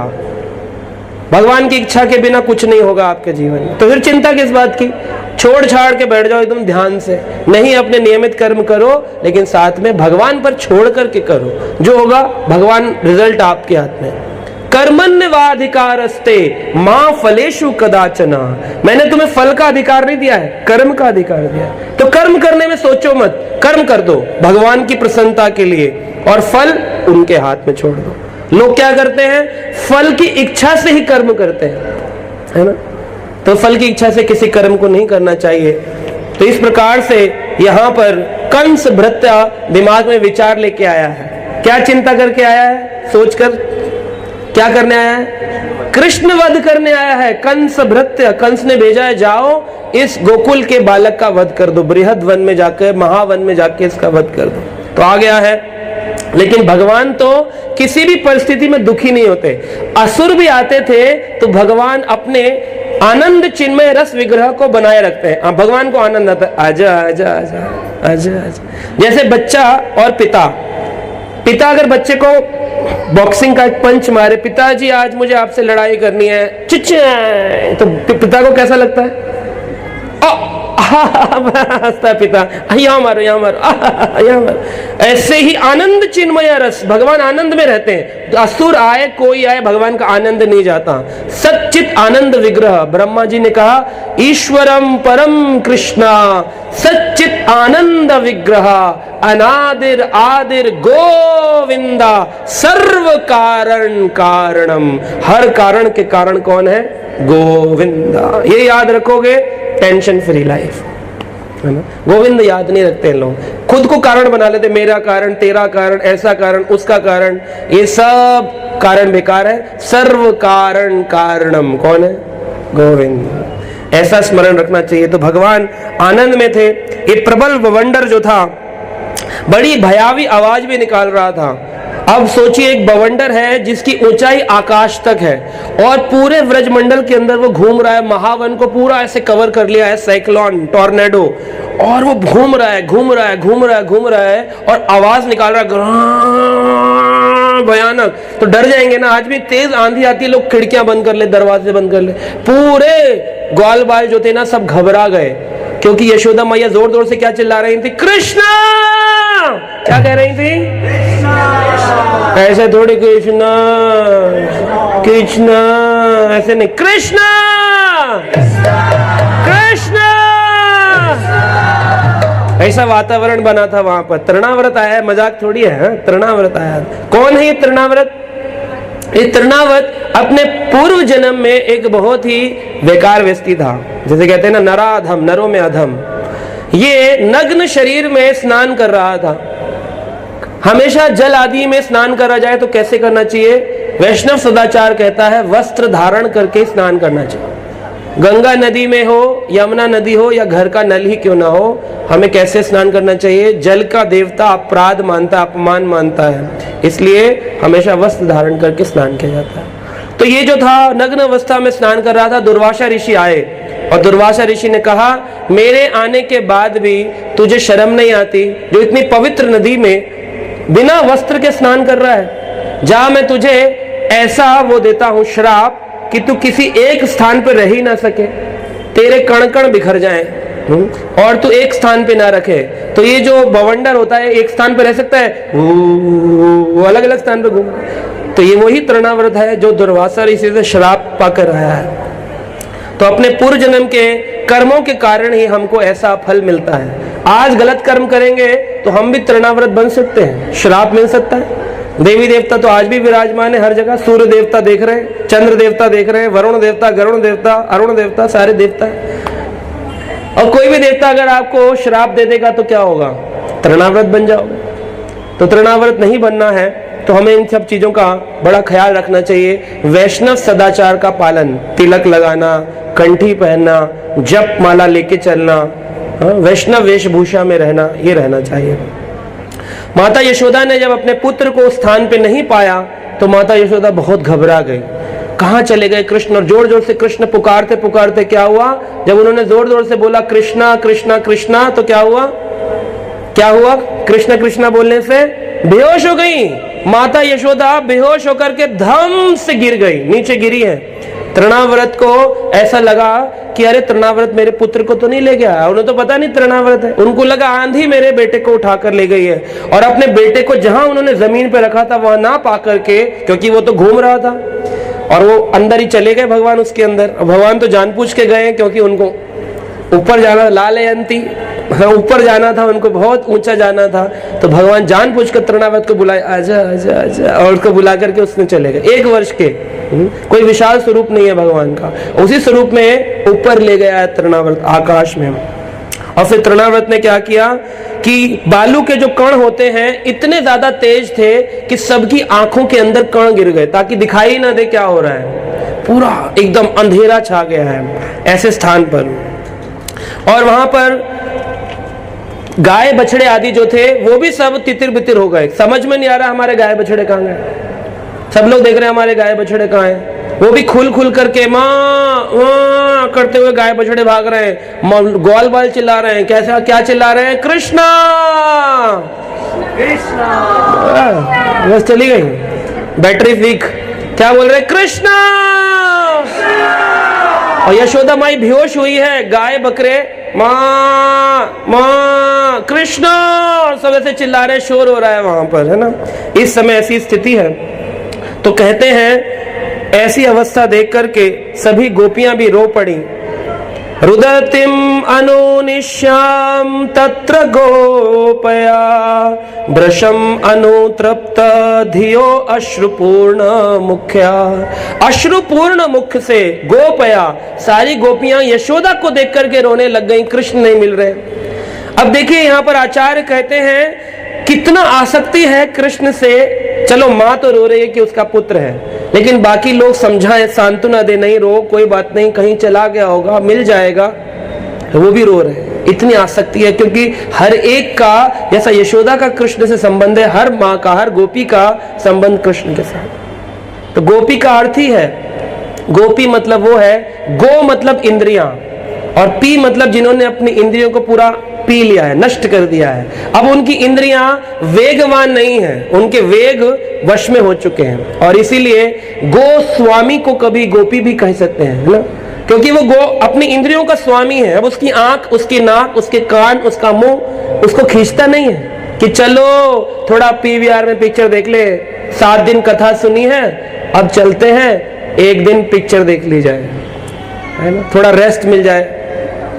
बोलते कई लोग तो ऐसा भी बोलते हैं, अति की कोई चीज अच्छी नहीं होती है, हर चीज थोड़ी थोड़ी करो, अति नहीं करो, अति नहीं करनी चाहिए, है ना। भक्ति करो, हम मना नहीं करते हैं, लेकिन अति मत करो कि सुबह शाम भगवान का भजन कर रहे हैं, ठीक है, महीने में, साल में 1 बार, ठीक है, जन्माष्टमी में कर लिया, अति मत करो। इस प्रकार से, लेकिन गोपियां कैसी हैं? वो अति कर दी हैं, इतनी अति कर दी है, परिवार कोई कुछ बोले उनको कृष्ण से आसक्ति है। कृष्ण को न देखने पर जैसे यशोदा मैया रोते रोते बेहोश हो गई, ये गोपियां भी रुदन कर रही हैं। रुदंती अनुशम्याम, करुणापूर्वक, करुणापूर्वक रो रही हैं कि हे कृष्ण कहाँ चले गए, अभी तो 1 वर्ष के हैं, अभी तो उनकी लीला देखनी है। क्योंकि ये गोपियां हैं कौन? पूर्व जन्म के ऋषि मुनि। दंडकारण्य वनों में जब भगवान राम घूम रहे थे तो ऋषि मुनियों ने कहा, हे श्री राम हमें गले लगा लीजिए। भगवान श्री राम ने कहा, मैं गले नहीं लगा सकता, क्योंकि मैंने वचन लिया है, मर्यादा पुरुषोत्तम राम, सिर्फ सीता को गले लगा सकता हूं और किसी को नहीं। अगर तुम्हें मेरे गले लगना है, मैं अपने ही स्वतः स्वरूप में द्वापर युग में कृष्णस्तु भगवान स्वयं रूप में आऊंगा, और फिर जब मैं आऊंगा तो मैं लीला पुरुषोत्तम रूप में आऊंगा, तब तुम लोग आकर मेरे गले लगना। तो ये सारी गोपियां वही ऋषि मुनि है। कोई साधारण लोग सोचते हैं ना, ग्वाले थे वृंदावन के, तो कभी फैंसी ड्रेस कंपटीशन हो और गोपी बोल दो आपको गोपी बनना है, तुरंत ही समझ में आता है, अच्छा अच्छा कोई घाघरा सा पहन लो और है ना सर पे टोकरी रख लो, फल वाली बन जाओ, मैं गोपी हूँ, फल ले लो कृष्णा, या फिर थोड़ा डॉट्स लगा लो, गोपी डॉट्स। ये गोपी नहीं है। गोपी जिसने अपनी इंद्रियों को वश में किया, तपस्या कई करोड़ों वर्ष, तब भगवान राम से मिले, और फिर राम की इच्छा से अगले युग में आकर के क्या बने? भगवान की गोपी बने। ऐसे कोई साधारण गोपी नहीं बन जाता है कि गोपी ड्रेस खरीद लिया या हमने तिलक लगा के डॉट्स बना के घाघरा पहन के गोपी बन गए। कई तो पुरुष भी गोपी बन जाते हैं, है ना। टीवी में एक आए थे IPS ऑफिसर, गोपी बन गए थे। तो लोग, जब मैं भक्ति में जुड़ा तो लोग बोलते थे क्या आप भी ऐसे हो जाए। तो मैंने कहा नहीं नहीं, मैं ऐसा नहीं होने वाला हूँ, क्योंकि वो सहजिया भाव है। सहजिया मतलब भक्ति को सहज ले लेना, कि आकर्षण भक्ति का हृदय से नहीं रूप से है। भगवान मेरे रूप से रिझाते हैं, नहीं, भगवान मेरे हृदय से रिझाएंगे। मेरा हृदय जितना स्वच्छ होगा उतना भगवान मुझसे रिझाएंगे। लोग क्या सोचते हैं, भगवान रूप से रिझाते हैं, इसलिए रूप परिवर्तन करते हैं बाहरी, और अंदर कई सारे विषय रहते हैं उनके, बहुत विषय घूमते हैं। तो इस प्रकार का फाल्गु वैराग्य या दिखावे का गोपी बनना नहीं, हृदय से गोपी बनने का अर्थ है अपनी इंद्रियों को अपने वश में करना, है ना। इसीलिए कई सारे शास्त्रों में वेग को वश में करने के लिए बोला गया, वाचो वेगम मनसा क्रोध वेगम जीवा वेगम उदर उपस्थ वेगम। एक व्यक्ति को कम से कम अपने अगर गोस्वामी बनना है, इन 6 वेगों को वश में करना चाहिए। वाचो वेगम, वचन का वेग, कुछ भी नहीं बोले, जब भी बोले कृष्ण कथा बोले। वाचो वेगम मनसा, मन का वेग, मन कभी दिल्ली कभी राजस्थान कभी अमेरिका कभी घर कभी बाहर। जब कथा में है तो घर में, अरे है घर में बच्चे आ गए होंगे ट्यूशन से, खाना कौन देगा बोल के तो आए थे, है यहाँ है तो घर में, और घर में होते हैं तो चलो आज कथा में नहीं जाते, आज क्या सुना रहे होंगे, बढ़िया लीला सुना रहे होंगे, निकल गई हमारी। तो मन कभी इधर कभी उधर। अंग्रेजी में कहते हैं, एक बहुत सुंदर इडियम अंग्रेजी में बोला जाता है, कहते हैं when it is hot you need cold, when it is hot you need cold, when it is cold you need hot, every time you need which is not। हमेशा आपको वो चाहिए जो नहीं है। जब सर्दी हो तो गर्मी चाहिए, गर्मी हो तो सर्दी चाहिए, हमेशा वो चाहिए जो अभी नहीं है, जो अभी है वो नहीं चाहिए, है ना। तो ये व्यक्ति गोपी नहीं है। गोपी और गोस्वामी वो है जिसने मन के वेग को वश में किया है। मनसा क्रोधा वेगम, जिसने अपने क्रोध को वश में किया है। किसी से क्रोध नहीं करता, बच्चों पर भी क्रोध नहीं करता, कभी कभी करता भी है तो सिर्फ इसलिए उनके हित के लिए पढ़ लो थोड़ा सा, बस। ये नहीं कि उठा के झाड़ू तोड़ डाली और मतलब रानी झांसी बन गई माता और पिताजी राणा प्रताप बन गए और ये तलवार और ये ढिशुम ढश्याम, वो नहीं है। मनसा वेगम क्रोध वेगम जीवा वेगम, जीव का वेग, गोलगप्पे खाने का मन, बहुत मन करता है चलो गोलगप्पे खाएं, है ना। प्रभु जी आपने कहा था भोग लगा के खाना चाहिए, तो क्या बाजार के गोलगप्पे भोग लगा के नहीं खा सकते। जीवा वेगम, जीव का वेग इति उति धाय, कभी इधर कभी इधर कभी इधर कभी इधर। कभी प्रसाद खाती है, कभी बाहर का खाने का मन। एक हफ्ते कोई प्रसाद खा ले तो मन करता है अरे अब तो 7 दिन से प्रसाद ही खा रहे, चलो थोड़ी आउटिंग हो जाए बाहर। प्रभु जी कभी कभी तो जा सकते, शादी में थोड़ा तो चलता है तो है ना, ये जिह्वा वेग, जिह्वा का वेग है। इसको जितना वश में करेंगे उतना जल्दी हम प्रगति करेंगे। रूप गोस्वामी ने उपदेशा नामक ग्रंथ, उपदेशामृत नामक ग्रंथ में पहले श्लोक में इसका वचन कहा, जिह्वा वेगम। उदर का वेग, भूख बहुत लगती है, तपस्या नहीं कर सकते। एकादशी का व्रत करने को बोल दो तो ऐसा लगता है जैसे नानी मर गई, है ना, ऐसा बोलते हैं। नानी ना मरे, भगवान ना करे आपकी नानी मरे, लेकिन फिर भी ये बोला जाता है नानी मर गई, ऐसा, है ना, दुख हो जाता है। ओ हो भूखा रहना पड़ेगा। बहुत 24 एकादशी आती हैं साल में, उस 24 एकादशी में क्या उधर के वेग को वश में नहीं कर सकते? तो कुछ लोग कहते हैं कि देखिए प्रभु जी उधर का वेग वश में कर लेंगे खा पी करके, अन्न नहीं खाएंगे लेकिन फलाहार तो खाएंगे, है ना। तो कई प्रकार की एकादशी होती है। कुछ लोग निर्जला रखते हैं, कुछ लोग सजला रखते हैं जल पी करके, कुछ लोग सब फला रखते हैं फल खा करके, और कुछ लोग कैसे रहते हैं साकुटू सामा समाकराइस सा ये सा वो, पहले से 3 दिन पहले प्लान बना लेते हैं। अभी आने वाली है एकादशी तिथि और फोन करके पूछते हैं प्रभु जी पक्का है ना, उसी दिन है ना, कहीं आगे पीछे आइटम ना बन जाए। समा का राइस, खिचड़ी, मखाने और फिर क्या खाते हैं, साबूदाना और क्या, शकरकंदी की खिचड़ी, शकरकंदी की खीर, बस एकादशी बार बार आए, 30 दिन क्यों नहीं आती। लोग बोलते हैं, ऐसा नहीं है। उदर अवेगम, उदर का वेग वश में करने के लिए एकादशी दी गई है। एकादशी तिथि में जितना हम वेग को वश में करेंगे, ये तो रिसर्च भी है, साइंटिस्ट कहते हैं हर 15 दिन में 1 दिन फल खाना चाहिए, और अगर खाना भी पड़े थोड़ा आलू, थोड़ा बहुत जूस पी लिया, बस, ज्यादा नहीं कि बहुत सुबह से लगे पड़े मूंगफली तलने में, मखाने और मूंगफली उबालने में, कल तो एकादशी है, कल तो एकादशी है, कल तो और पारण के समय तो मतलब 56 भोग, अरे एकादशी थी, एकादशी थी, एकादशी थी। तो ये उदर का वेग वश में नहीं होता। उदर अवेगम, उपस्थ वेगम, और जनेंद्रियों का वेग, जिससे व्यक्ति संसार में क्या करता है, अपने वेग को वश में न करने के कारण गर्भ धारण करता है और सोचता है कि अरे अब तो मैं इसको पाल नहीं सकता हूं, तो क्या कर दूं, इस भ्रूण की हत्या कर दूं, एबॉर्शन कर दूं। तो इस प्रकार से ये वेग वश में ना होने के कारण जितने भी दवाइयां ये बिकती हैं बाजार में, इसीलिए है उपस्थ वेगम, व्यक्ति को उपस्थ का वेग वश में नहीं है। तो 6 वेग बताए, इन 6 वेगों को कोई वश में करता है तो व्यक्ति गोस्वामी है ना। ऐसा व्यक्ति शिष्य बनाने के लिए तैयार है पूरी पृथ्वी में। एतान वेगान यो विषहेति धीरा, जो धीर व्यक्ति ऐसे वेगों को वश में करता है वही क्या कर सकता है, पृथ्वीम सशिष्यात्, पूरी पृथ्वी पर शिष्य बना सकता है, अन्यथा और किसी के बस की बात नहीं है ना। कई बार लोग अपने नाम के आगे लिख लेते हैं जगत गुरु। जगत गुरु से पूछो आपके जगत गुरु कहाँ कहाँ जाते हैं, बोले हमारे जगत गुरु जाते हैं दिल्ली और वृंदावन, और दिल्ली और वृंदावन, दिल्ली और, तो जगत गुरु कैसे हुए, ये तो खाली दिल्ली वृंदावन गुरु हुए। जगत गुरु तो पूरे जगत का होना चाहिए ना।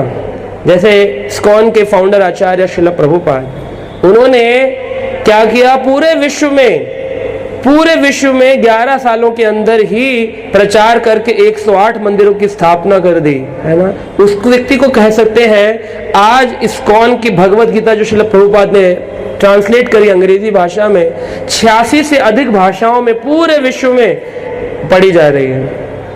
और बताया जाता है, हमारे गुरु महाराज बताते हैं कि एक ऐसी जगह है जहां पर आबादी खाली 5000 लोगों की है। फिजी एक जगह है, फिजी, 5000 लोग ही रहते हैं वहां पर। वो फिजिन इंग्लिश करके वहां की एक भाषा है, फिजिन इंग्लिश। वहां भी फिजिन इंग्लिश में भी गीता का ट्रांसलेशन हो चुका है। सोचिए इस्कॉन जो है वो कितना अवेलेबल है, मतलब जहां 5000 लोग पूरे विश्व में जिस भाषा को बोलते हैं उस भाषा में भी गीता है। किसने किया, श्रील प्रभुपाद ने। इस व्यक्ति को बोला जा सकता है जगत गुरु। जगत गुरु श्रील प्रभुपाद की। ऐसा व्यक्ति जगत गुरु है। जगत गुरु वो नहीं होते अपने अपने एरिया वाले जगत गुरु, वो जगत गुरु खाली टाइटल लगा लेते हैं। तो इस तरह से गोपियां जो थी उनके अंदर भी बहुत इस बात का रुदन था, रोना था, करुणावश कि हे यशोदा तुम्हारा लाला कहाँ चला गया, अदृश्य हो गया है, आसक्ति थी। तो कहते हैं तृणाव्रत शांतरयो वात्य रूप धरो हरन कृष्णम न भगतो गंतु भूरि भार व्रत। कैसे किया, यहां पर कहते हैं तृणाव्रत शांतरयो। तृणावत असुर ने झोंके का वेग धीरे धीरे घटने लग गया, जो तेज गति से चल रहा था वो धीरे धीरे होने लगा। और क्या किया, वात्य रूप धरो, उसने जो अपना बवंडर का रूप लिया था वो घटने लग गया धीरे धीरे धीरे धीरे।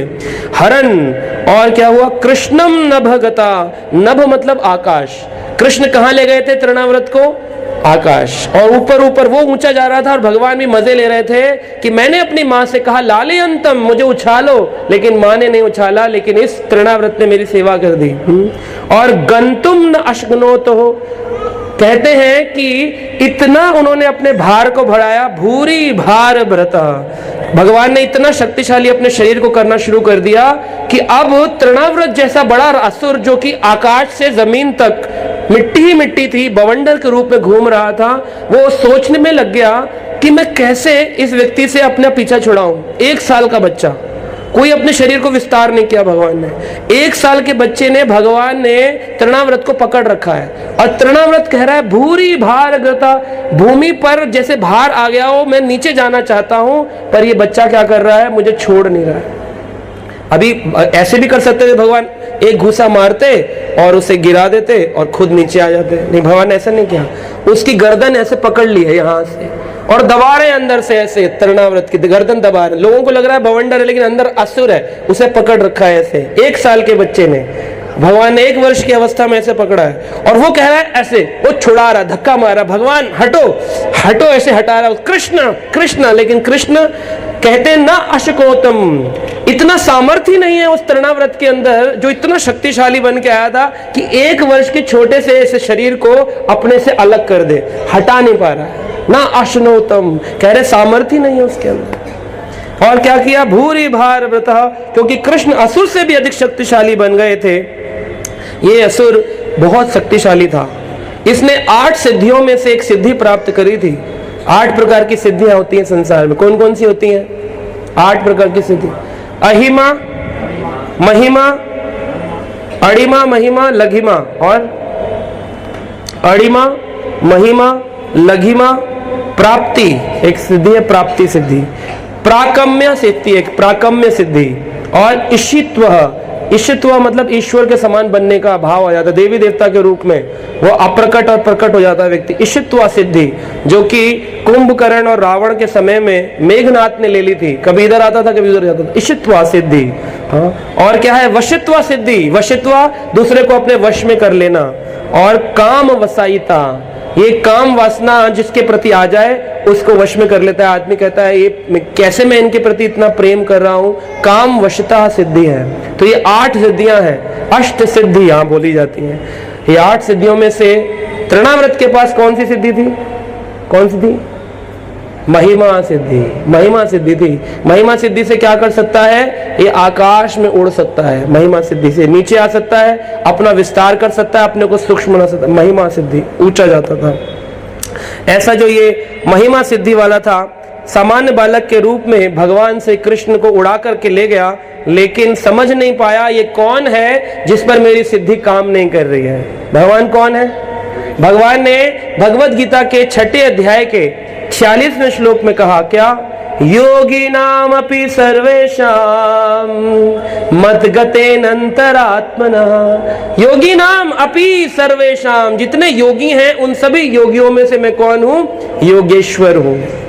जितने योगी हैं ना, बाल योगी, हठ योगी, ऐसे योगी, वैश्य योगी, पट योगी, चित योगी, जितने योगी हैं कर्मठ, शरीर की क्रियाएं करते हैं, है ना, औषधियां भी बेचते हैं कई योगी, दवाइयां बेचते हैं आयुर्वेदिक, लेकिन भगवान की भक्ति करने से जो सिद्धि प्राप्त होती है वो इन 8 सिद्धियों को ऊपर चली जाती है, बहुत ऊपर की सिद्धि है ना। तो ऐसी महिमा सिद्धि से लोग कई बार आकर्षित हो जाते हैं, अरे अरे हमारे गुरुजी ना अदृश्य हो जाते हैं, लेकिन ये सिद्धि भक्ति नहीं है।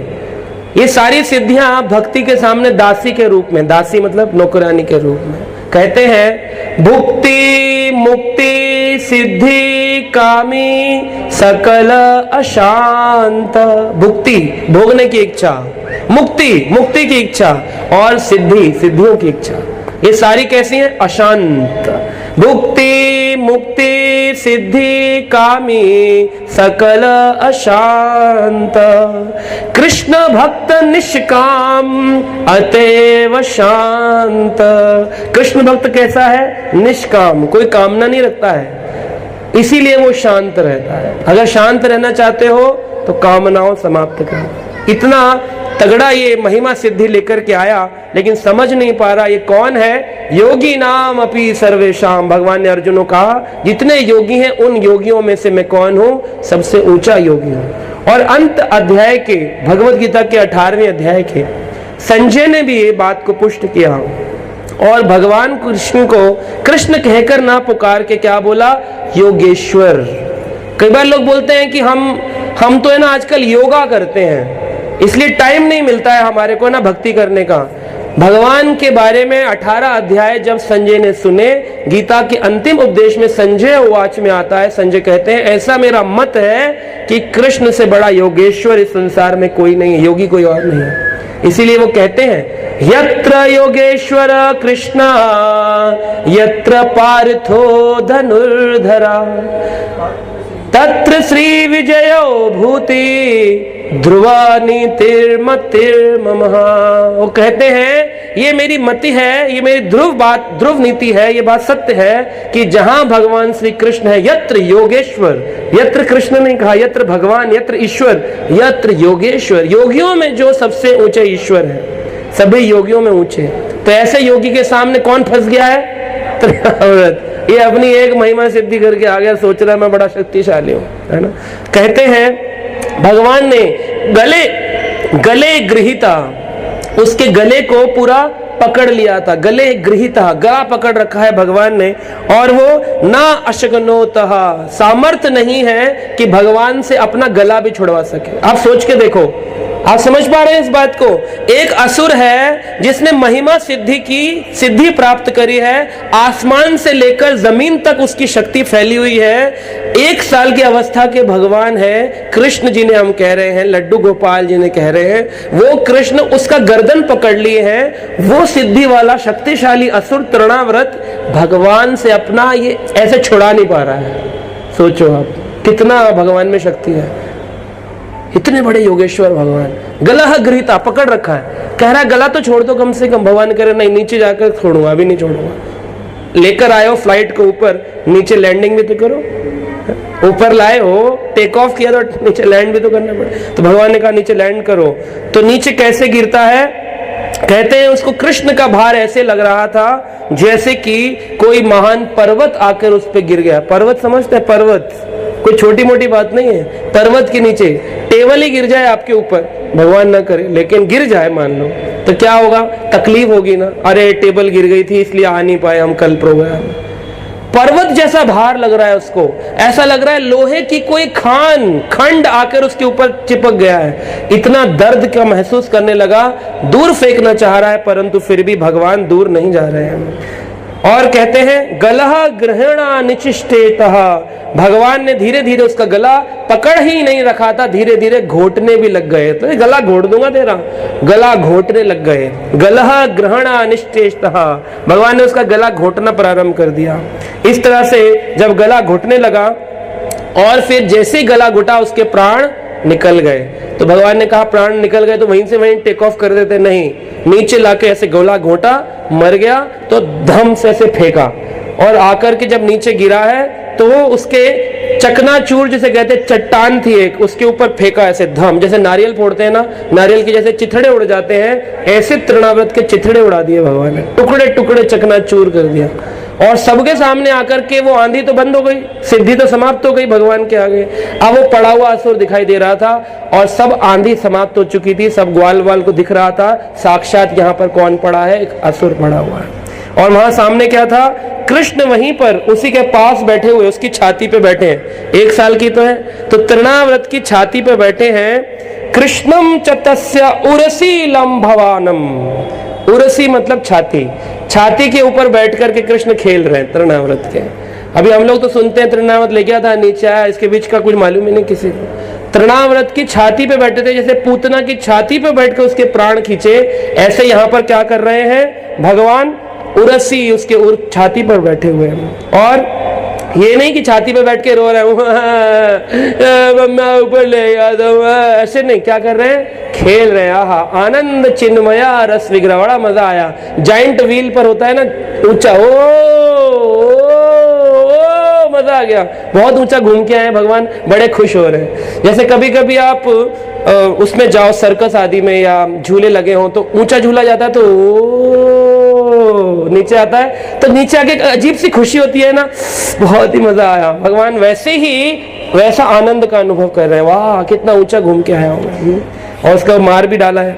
साथ के साथ में असुर का जो है ना पीठ के बल गिरना और फिर उसका चिथड़े हो जाना, बिना भगवान को चोट खाए, भगवान को कोई चोट नहीं लगी है। ऊपर से गिरे तो उन्हें भी थोड़ा हड्डी पसली कहीं दर्द होना चाहिए था, कोई चोट नहीं लगे। यही कृष्ण का भगवत्ता है कि भगवान से कृष्ण को कोई कहीं पर भी कोई चोट नहीं लगी है।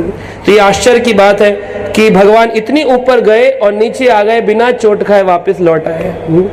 हम आ सकते हैं इतनी ऊपर से? फिर हम भगवान को कहते हैं नर ही नारायण है जी, नर ही नारायण है। नर जाके दिखाए, जाइंट व्हील से गिर जाएगा तो चकनाचूर हो जाएगा। ये भगवान आसमान पर ले गए तृणाव्रत को, नीचे आए हैं, इनसे बोलते हैं जी नर ही नारायण है, नर सेवा ही नारायण सेवा। जी देखो, अगर हमने नर की सेवा कर दी ना तो अपने आप भगवान खुश हो जाता है। ऐसे नहीं होता जी। भगवान ने ये नहीं कहा, भगवान ने ये कहा मेरी सेवा करो और मेरे बनाए हुए अंशों की भी सेवा करो। लेकिन ये नहीं कि इंसान की कर दी भगवान खुश हो जाएगा। नर सेवा नारायण सेवा नहीं होती, नर सेवा भी है, नारायण सेवा भी है ना। लोग बोलते माता पिता ही भगवान है, भगवान भगवान कुछ नहीं होता। माता पिता भगवान के प्रतिनिधि हैं, जिन्होंने आपको ज्ञान दिया, आपको जन्म दिया, आपको शरीर दिया। लेकिन माता पिता भगवान नहीं है, भगवान के समान है। गुरुजी भगवान है, गुरुजी भगवान है। हमारे तो घर में फोटो टांग रखा है गुरुजी का, भगवान का फोटो नहीं है। गुरुजी भगवान के समान है, प्रतिनिधि हैं, लेकिन भगवान नहीं है। शास्त्र में कहा गया है गुरु भगवान के समान है, लेकिन भगवान नहीं। क्या कहते हैं शास्त्र में? साक्षात् हरित्वेना समस्त शास्त्रे। क्या बोलते हैं? साक्षात् हरित्वेना समस्त शास्त्रे उक्तस्तथा भावत एव सद्धि किंतु प्रभोर्या प्रिय एव तस्या वंदे गुरु श्री चरणारविंदम वंदे गुरु श्री चरण। साक्षात् हरित्वेना समस्त शास्त्रे। साक्षात हरित्वेन कैसे हैं? साक्षात हरि के समान है। कौन कह रहा है? समस्त शास्त्र कह रहे हैं। गुरु कौन है? हरि के समान, लेकिन हरि नहीं है। साक्षात् हरित्वेना समस्त शास्त्रे उक्तस्तथा भावतेव सद्धि किंतु प्रभुर्या प्रिय एव तस्या वंदे गुरु श्री चरणारविंदम किंतु प्रभुर्या प्रिय एव तस्या वंदे गुरु श्री चरणारविंदम। तो भगवान के समान है गुरु, और उनका सम्मान भी भगवान के समान होना चाहिए, लेकिन भगवान के समान है भगवान। ऐसे ही माता पिता भगवान के समान, उनका सम्मान होना चाहिए। भगवान है के समान है, लेकिन भगवान। तो कई लोग बोलते हैं माता पिता की सेवा हो गई ना जी, यही है। हम तो जी दुकान की सेवा कर लेना, कर्म ही पूजा है। ऐसे नहीं है, ये अपनी अपनी पूजा मत बनाओ। ऐसे पूजा बनाओगे तो अंत में बहुत पछताना पड़ेगा, और फिर अंत पछताए होत क्या जब चिड़िया चुग गई खेत। जब निकल जाएंगे प्राण, फिर कहेंगे ओए हमें तो पता ही नहीं था, अच्छा नाम जपना होता था, ओहो यमदूत छोड़ दो हमको, हमें छोड़ दो। ऐसे फिर छूटते नहीं है, फिर छूटेंगे नहीं। इसलिए आज मिला है समय तो भर भर के भगवान का नाम, जिह्वा में भर भर के भगवान का नाम लेना चाहिए, है ना। तो यहाँ पर आता है कि नंद बाबा ने जब पता चला कि बच्चा बच गया है तो क्या किया? दान, दक्षिणा, वैदिक मंत्रों का उच्चारण, ये सबसे जरूरी है। दान दक्षिणा दी गई। लिखा गया है क्या क्या चीजें दी हैं उन्होंने। किमानः तपश्चीर्णम अधोक्षजर्चनम। भगवान की पूजा में बहुत सारी चीजें दी। क्या क्या दिया?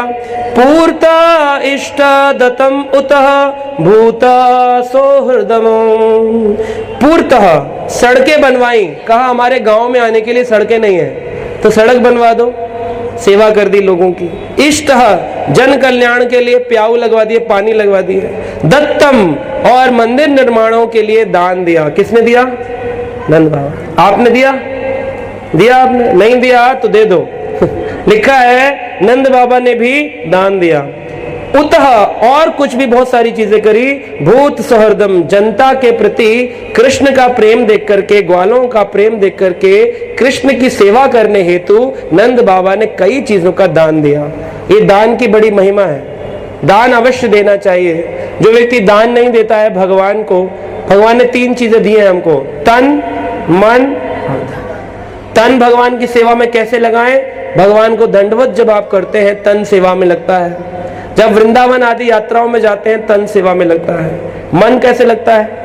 जब भगवान के नाम का जप करते हैं तो कहते हैं हमारा मन भगवान की सेवा में लगता है। और धन जो भी हमने कमाया है उसमें से मंदिर आदि निर्माण में, भक्तों की सेवा में, प्रसाद वितरण में जब हम लगाते हैं उसको क्या कहते हैं? दान। अगर जो व्यक्ति ऐसा नहीं करता वो ग्रह चक्र में फंस जाएगा, ग्रह चक्र में फंस जाता है। लोग गाना गाते हैं क्या? तेरा तुझको अर्पण क्या लागे मेरा, लेकिन जब देने की बारी आती है मेरा मुझको अर्पण, मेरा मुझको ही अर्पण है प्रभु, तेरा कुछ भी नहीं है। लोग बड़े चालू होते हैं। सतयुग के लोग जो थे वो लोग सब कुछ भगवान को देते थे और भगवान का भोग रूप में उच्चिष्ट मिलता था उसे पाते थे। जब त्रेता युग आया भगवान राम का तो लोगों ने समुद्र के तट पर एक चक्रा बनाया अपने चारों ओर और उसमें खड़े हो गए और जितनी भी उनकी चीजें थी, धन आदि मुद्राएं, उसको हवा में उछाला। बोले प्रभु इस महीने इस मास में यही प्राप्त हुआ है, ये लो तुम्हारा।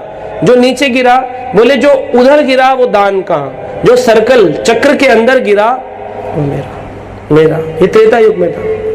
द्वापर युग आया तो यहाँ पर और व्यक्ति के अंदर द्वेष, ज्ञान और चालाकी बढ़ने लगी। द्रौपदी का चीरहरण होने लगा। ऐसे समय में फिर चक्र बनाया समुद्र आदि के किनारे और फिर उसमें क्या किया? सारी मुद्राएं हवा में उछाली। इस बार भी नीचे गिरी, बोले जो बाहर गिरी वो मेरी, ज्यादा तो बाहर है, और जो चक्र में गिरी वो तेरी प्रभु। तो थोड़ा 10% भगवान को देने लग गए। कलयुग आया जिसमें आप रहते हैं। कलयुग आया तो क्या हुआ? सारा चक्र ही मिटा दिया, सारा ऊपर उछाला। बोले प्रभु सब तेरा तुझको अर्पण क्या लागे मेरा, ऊपर उछाला। बोले प्रभु जो रुक जाए वो तेरा, जो गिर जाए वो मेरा। क्या पकड़ा प्रभु ने? कुछ। तो ये है चालाकी भरा कलयुग के लोग, है ना।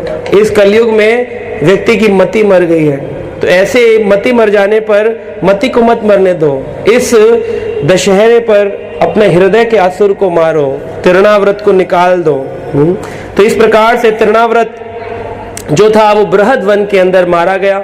अभी बृहद की एक लीला और बाकी है जिस पर हम कल चर्चा करेंगे। आज हम चर्चा करेंगे कि भगवान ने जिस तृणाव्रत राक्षस को मारा उस तृणाव्रत को हम अपने हृदय से कैसे मार सकते हैं, जिसे श्रील भक्ति विनोद ठाकुर ने अपनी पुस्तक चैतन्य शिक्षामृत में वर्णन किया। वो कहते हैं तृणाव्रत 4 चीजों को हमारे जीवन में बताता है। पहला है वृथा पांडित्य अभिमान। कई लोगों को 4 रामायण के याद हो जाते हैं, है ना, श्लोक नहीं, वो क्या कहते हैं, चौपाई, हाँ, या गीता का कोई एक पढ़ लिया, कर्मण्येवाधिकार रस्ते, या फिर वो टीवी सीरियल की कृपा से यदा यदा ही धर्मस्य ग्लानिर्भवति भारतः अभ्युत्थानम् अधर्मस्य तदात्मानं सृजाम्यहम्। प्रभु जी हमने भी गीता पढ़ी थी बचपन में। आज ही आपने पढ़ी नहीं, आप झूठ बोल रहे हैं। आपने सिर्फ टीवी सीरियल में देखा था और रोज देखते थे क्योंकि कुछ और आता नहीं था, इसलिए याद हो गया आपको, और कुछ चक्कर नहीं। यदा यदा ही धर्मस्य ग्लानिर्भवति भारतः। तो फिर पांडित्य का अभिमान हो जाता है। तो प्रभु जी आप हमको बताइए, हमारे प्रश्न का उत्तर दीजिए। और अजीब अजीब प्रश्न लोग पूछते हैं, है ना, अजीब अजीब प्रश्न पूछते हैं। अच्छा बताइए, जो रुक्मणी जी थी उनकी जो मौसी थी उसकी चाची का क्या नाम था? जी हमें क्या करना मौसी की चाची का क्या नाम, हमें अपनी मौसी की चाची का नाम नहीं पता, तो हम कहाँ ढूंढे शास्त्र में मौसी की चाची का नाम? वो बोलते हैं रावण के 10 सर थे, दशानन के। जब सिर में दर्द होता था तो कौन से सिर में बाम लगाता था, ये कैसे पता चलेगा? आप बता सकते हैं? 10 सर थे, कौन से सिर में दर्द है, तो ये कहीं बताया? ऐसे प्रश्न, ये कौन है? वृथा पांडित्य अभिमान, बहुत अभिमान होता है लोगों के अंदर, है ना। और फिर क्या करते हैं, कैसे प्रश्न पूछेंगे, अच्छा दशानन रावण जो था इस दशहरे पर जिसका वध किया जाएगा, वो दशानन जब करवट बदलता था तो फिर कैसे उसके 5 सर तो अंदर मुड़ जाते होंगे, ऐसे सोता, फिर इधर तो इधर के 5 मुड़ जाते होंगे, कैसे सोता था? कैसे? ये सब विचार करते रहते हैं अपने अज्ञानता से। अजी हमें सब पता है, राम ने ना सीता को निकाल दिया था घर से, है ना। अरे बड़ा दुष्व्यवहार किया उन्होंने, ऐसा व्यवहार किया उन्होंने सीता माई के साथ में। उसके कारण क्या है वो पता नहीं। अजी बताओ, भगवान राम ने सीता मैया जैसी सती पवित्र स्त्री का भी क्या कर लिया, अग्नि परीक्षा कर लिया। तो ये सब क्या है, अभिमान, उसके पीछे का ज्ञान नहीं। और आप उसने उत्तर भी दो, सुनने को तैयार। सीता माई का अग्नि परीक्षा क्यों हुआ? क्योंकि जब वन में थे, वन के अंदर जब पता चल गया भगवान राम को कि अब रावण को मारने का समय आ गया है, रावण आएगा, अपना दुष्टता पूर्ण कार्य करेगा, सीता का हरण करना चाहता है। भगवान ने अग्निदेव को कुटिया में बुलाया और कुटिया में ही अग्निदेव को बोला मेरी सीता को आप रख लीजिए। और सीता माई की एक छाया सीता जो माया रूपी बनाई गई थी उसको ले लिया। देखने में सीता जैसी है लेकिन सीता जी नहीं, लक्ष्मी जी नहीं है। और उनको कहा अग्निदेव से ये दे दो। रावण लक्ष्मी का स्पर्श तो कर नहीं सकता, जैसे करेगा खंड हो जाएगा, तो इसलिए आप माया सीता दे दो खेलने के लिए। रावण ले जाएगा और फिर मैं किस बहाने से मारूं? भाई कोई बहाना भी तो चाहिए मारने का। बोले हमारी पत्नी ले गए इसलिए मारने आए हैं तुमको। तो बोल भी नहीं पाएगा रावण की क्यों मार दिया आपने, क्योंकि शिव जी का ऊंचा भगत है ना। लेकिन भगवान राम ने सारी रचना रच दी और माया और सीता को दे दिया। अब जब रावण वध हो गया तो भगवान अपनी सीता को वापस नहीं लेंगे, तो अग्निदेव को बुलाया, बोले सीता की अग्नि परीक्षा होगी। लक्ष्मण जी को भी नहीं पता चल रहा है। सीता मैया को प्रवेश कराया अग्नि के अंदर और अग्नि में ओरिजिनल माया वाली सीता चली गई और अग्निदेव ने ओरिजिनल सीता वापस दे दी। लोगों को लग रहा है अंदर से पार होके आई है। अग्नि परीक्षा नहीं है, नाम परीक्षा है, क्योंकि ये भेद किसी को ना पता चले। लेकिन भक्त ऐसे होते हैं, भगवान से ऐसे भेद भी खुलवा लेते हैं और फिर आचार्य उन्हें अपने शास्त्रों में व्यक्त करते हैं, लेकिन हमें समझ नहीं आता है। तो ऐसे ही अगर कुछ भी हुआ है उसके पीछे कुछ ना कुछ कारण है। सर्व कारण कारणम कृष्ण है, लेकिन हमें समझ नहीं आएगा। और दूसरा क्या है कि उसमें कुतर्क करते हैं लोग। तो एक तो ज्ञान, पांडित्य ज्ञान, अभिमान, और उस अभिमान का कुतर्क, तर्क भी नहीं, कुतर्क। ऐसा कैसे हो गया? प्रश्न पूछेंगे। हनुमान जी जो थे वो तो मुद्रिका लेकर गए भगवान श्री राम की, और फिर उन्होंने छलांग मारी और जिस पर्वत पर चढ़ते थे वो पर्वत अंदर चला जाता था। प्रभु जी, जब भगवान राम की सेवा के लिए हनुमान ने छलांग मारी तो रास्ते में एक राक्षसी आई। क्या नाम था? सिम्मिका।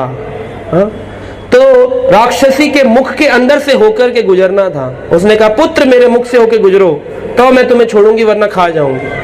तो उसने अपना मुख 10 योजन खोल दिया, तो हनुमान ने अपने शरीर को 10 योजन कर लिया। फिर उसने अपना मुख 20 योजन खोला, हनुमान ने अपने शरीर को 20 योजन कर लिया। फिर ऐसे 50 योजन खोल दिया, उसने भी 50 योजन हनुमान जी ने कर लिया। उसने 100 योजन खोल दिया, जितना बड़ा समुद्र था 100 योजन उतना मुंह खोल दिया। हनुमान जी ने कहा 100 योजन हो गया, सूक्ष्म रूप धरी, सूक्ष्म रूप रख लिया और अंदर प्रवेश किया, बाहर निकल गया। तो आप एक बात बताइए, जब त्रेता युग के लोग तो बड़े होते थे, क्योंकि सतयुग में आयु बहुत ज्यादा होती थी। जैसे आज कलयुग में 100 वर्ष है, द्वापर में 1000 वर्ष, त्रेता युग में उसका 10 गुना 10,000 वर्ष, और सतयुग में 1,00,000 वर्ष। ऐसे हाइट भी बड़ी होती थी, ऐसे ही युग भी बड़ा था। यह युग है 4,32,000 वर्षों का, द्वापर युग है उसका डबल 8,64,000 वर्षों का, त्रेता युग उसका भी ट्रिपल 12,96,000 वर्षों का, और सतयुग उसका 4 टाइम्स 4 गुना 17,28,000 वर्ष। तो उन्होंने अपना दिमाग लगाया, बोले त्रेता युग में इतने ऊंचे ऊंचे लोग थे, भगवान राम, उनके हाथ की मुद्रिका भी बड़ी रही होगी, हनुमान भी विशाल थे, तो जब उन्होंने सूक्ष्म रूप धरा तो मुख में ही गिर गई होगी अंगूठी। तो फिर सीता जी को क्या प्राप्त हुआ, मुद्रिका कैसे मिली वो अंगूठी? ये कुतर्क है। तो प्रश्न पूछते हैं, आप बताओ, आप ये कौन है? तृणाव्रत बैठे हुए हैं कथा सुनने के लिए, उनको इससे कोई मतलब नहीं है मेरी भक्ति कैसे बढ़ेगी, मैं ध्यान कैसे लगाऊं, बचूंगा कैसे। कभी कभी श्रील प्रभुपाद से लोग पूछते थे हम इस संसार में आए क्यों, ये लोगों का प्रश्न होता है। तो प्रभुपाद जी कहते थे गड्ढे में आपको धक्का दिया किसी ने, धम, आप गिर गए। अब ये पूछोगे किसने धक्का दिया, या ये सोचोगे बाहर कैसे निकला जाए? क्या सोचोगे? हाँ जी, बाहर कैसे निकला जाए। आए कैसे? ये पांडित्यपूर्ण ज्ञान है। हाँ ठीक है, हम इसका उत्तर भी देते हैं शास्त्रों में, परंतु उससे ज्यादा महत्वपूर्ण क्या है? बाहर कैसे निकले, प्रभुपाद जी बोलते हैं। तो ये लोग कुतर्क करते हैं। तो जब ऐसे व्यक्ति ने प्रश्न पूछते हैं तो उसका उत्तर है, भगवान कौन है? सच्चिदानंद विग्रह। भगवान की हर चीज चिन्मय है। जब हनुमान जी को भगवान राम ने अपनी मुद्रिका दी, अपनी अंगूठी दी, तो वो जो थी अंगूठी वो क्या हो गई? जब हनुमान जी सूक्ष्म रूप लिए तो अंगूठी भी छोटी हो गई। तो ये कुतर्क करते हैं लोग। ऐसे कुतर्कियों का उत्तर भी देना पड़ता है। बहुत प्रश्न है, राम जी के ऊपर ही डाउट कर रखा है लोगों ने, भगवान कृष्ण पे ही। अजी वो करें तो रासलीला, हम करें तो कैरेक्टर ढीला, है ना। 10-15 माताओं को डांस करा देंगे और बीच में खड़े हो जाएंगे कृष्ण भगवान बन के, क्या चल रहा है? रासलीला। अरे रासलीला कोई ऐसी तुच्छ गायका या नृत्य नहीं है। रासलीला बहुत उत्तम ज्ञान है, जो कि गोपियां, आज आपको बताया, इंद्रिया वश में करते हैं, तब भगवान की सेवा में पहुंचती हैं ऐसे ही। और दूसरा है, तीसरी चीज है शुष्क न्याय आदि। शुष्क न्याय, न्याय कर देते हैं, जजमेंटल हो जाते हैं जल्दी जल्दी, क्या सही है क्या गलत है। तृणाव्रत जज नहीं कर पा रहा था भगवान श्री कृष्ण कौन है। वो सोच रहा था एक छोटे से बालक है और मैं महिमा सिद्धि प्राप्त करके आया हूं, लेकिन पता चला बाद में कौन है, ये तो बहुत भारी भरकम निकले।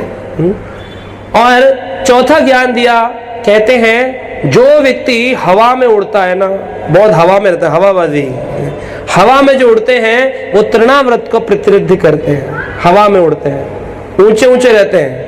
यहां पर आकर देखेंगे कोई एमपी एमएलए नहीं बैठा कथा में, ओहो फिर तो हमारे बैठने योग्य नहीं है।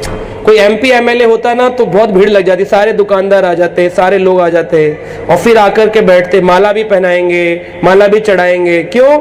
एमपी एमएलए आए, उनके सामने हमारी जान पहचान हो जाएगी। तो ये जो हवा में जो उड़ते हैं, भगवान उनका गला घोंटकर नीचे गिरा देते हैं तृणाव्रत की तरह से। तो इस प्रकार से यहाँ पर बोला गया कि ये तृणाव्रत हमारे जीवन में कौन कौन से असुर हैं, कौन कौन से हैं बताइए?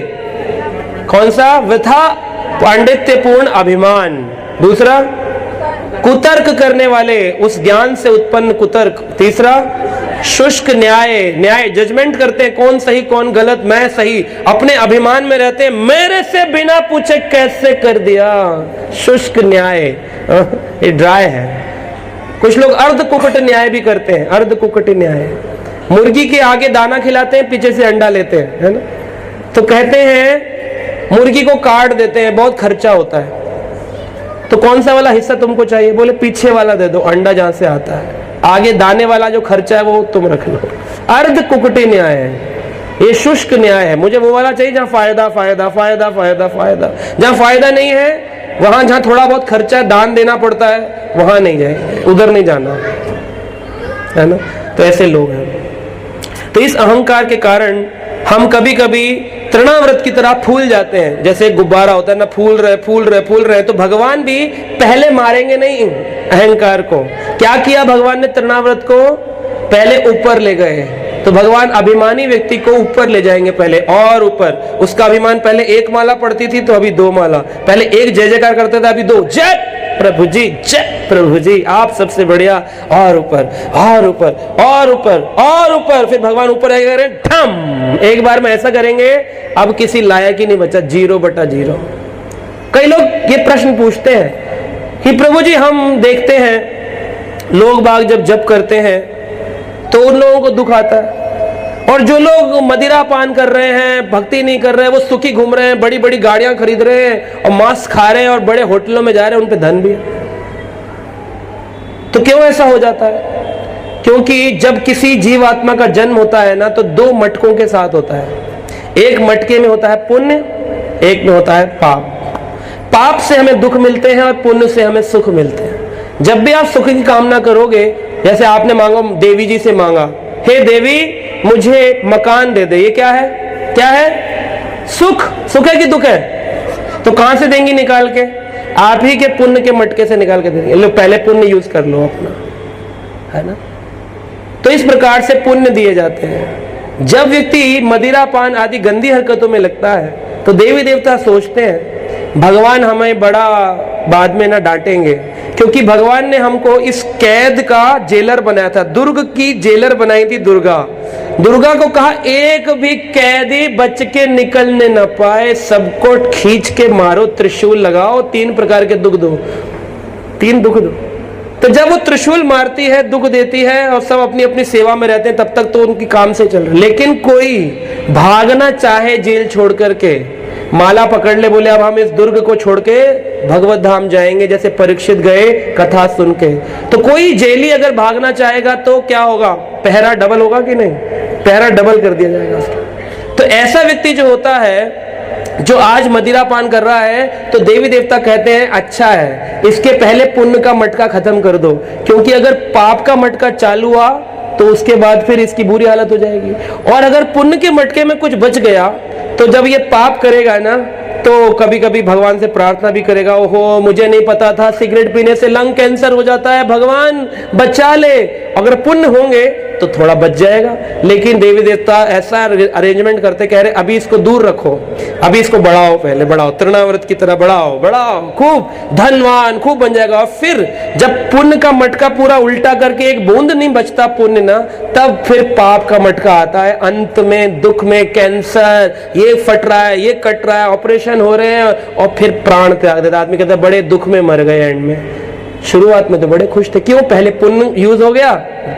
लेकिन भजन करने वाले भक्त का भगवान ने क्या कहा, देवी देवता कहते हैं ये अभी जप कर रहा है, अभी तो जप के सहारे इसका जीवन चल रहा है। अगर छोटा मोटा पाप हम इसका देते भी रहे, बीमारी दे दी, तकलीफ दे दी, किसी ने दुख दे दिया, तो अभी ये जप के सहारे कट जाएगा, क्योंकि अभी स्वस्थ है, आत्मा में स्थित है, कथा सुन रहा है, जप कर रहा है। और कभी इसने मान लो अगर जप छोड़ दिया, किसी कारणवश तकलीफ में, बीमारी में छूट गया, तो इसका पुण्य का मटका बचा हुआ होगा। फिर जो उड़े लेंगे ना आदमी, मरेगा आराम से, कहा आजा मिलने, अंत में नारायण बोला, पार हो गया।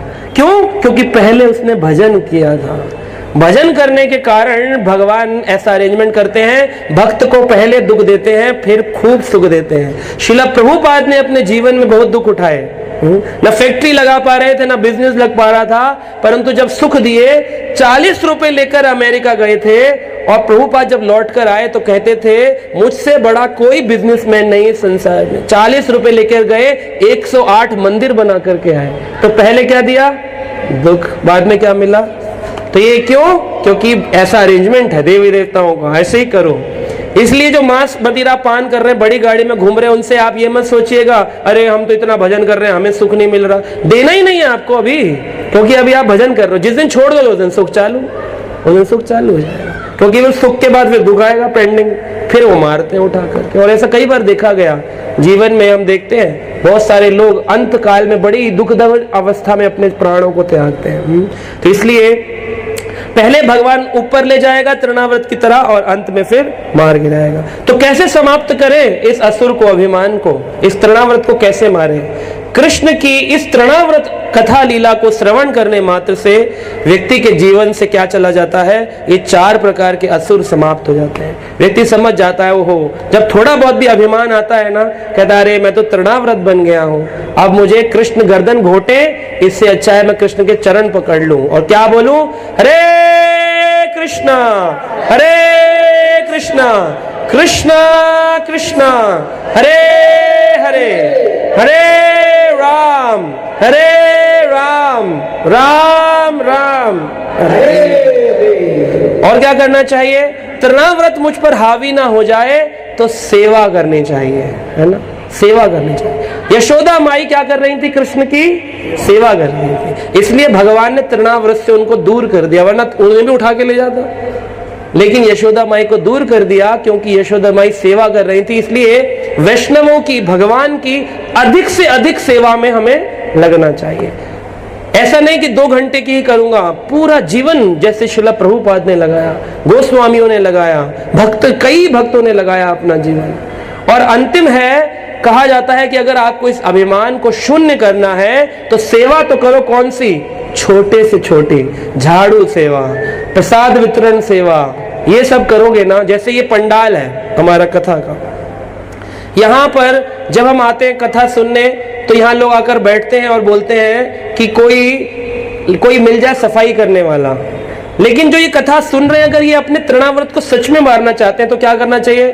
कल आपको पहले जल्दी आना चाहिए और इस स्थान को साफ करना चाहिए। क्यों? यहाँ पर क्या हो रहा है? भागवत कथा, भगवान है यहाँ पर। लोग समझ ही नहीं पा रहे।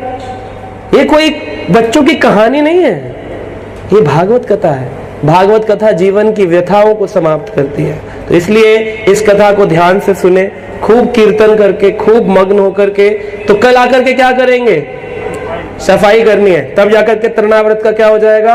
वध हो जाएगा। असलियत में दशहरे के हमारे एक असुर का और वध हो जाएगा, हृदय से हमारे एक असुर चला जाएगा, है ना। तो ऐसे असुर को मारने के लिए निम्न सेवा, खूब भजन, हरि कथा का श्रवण हमें निरंतर करना चाहिए।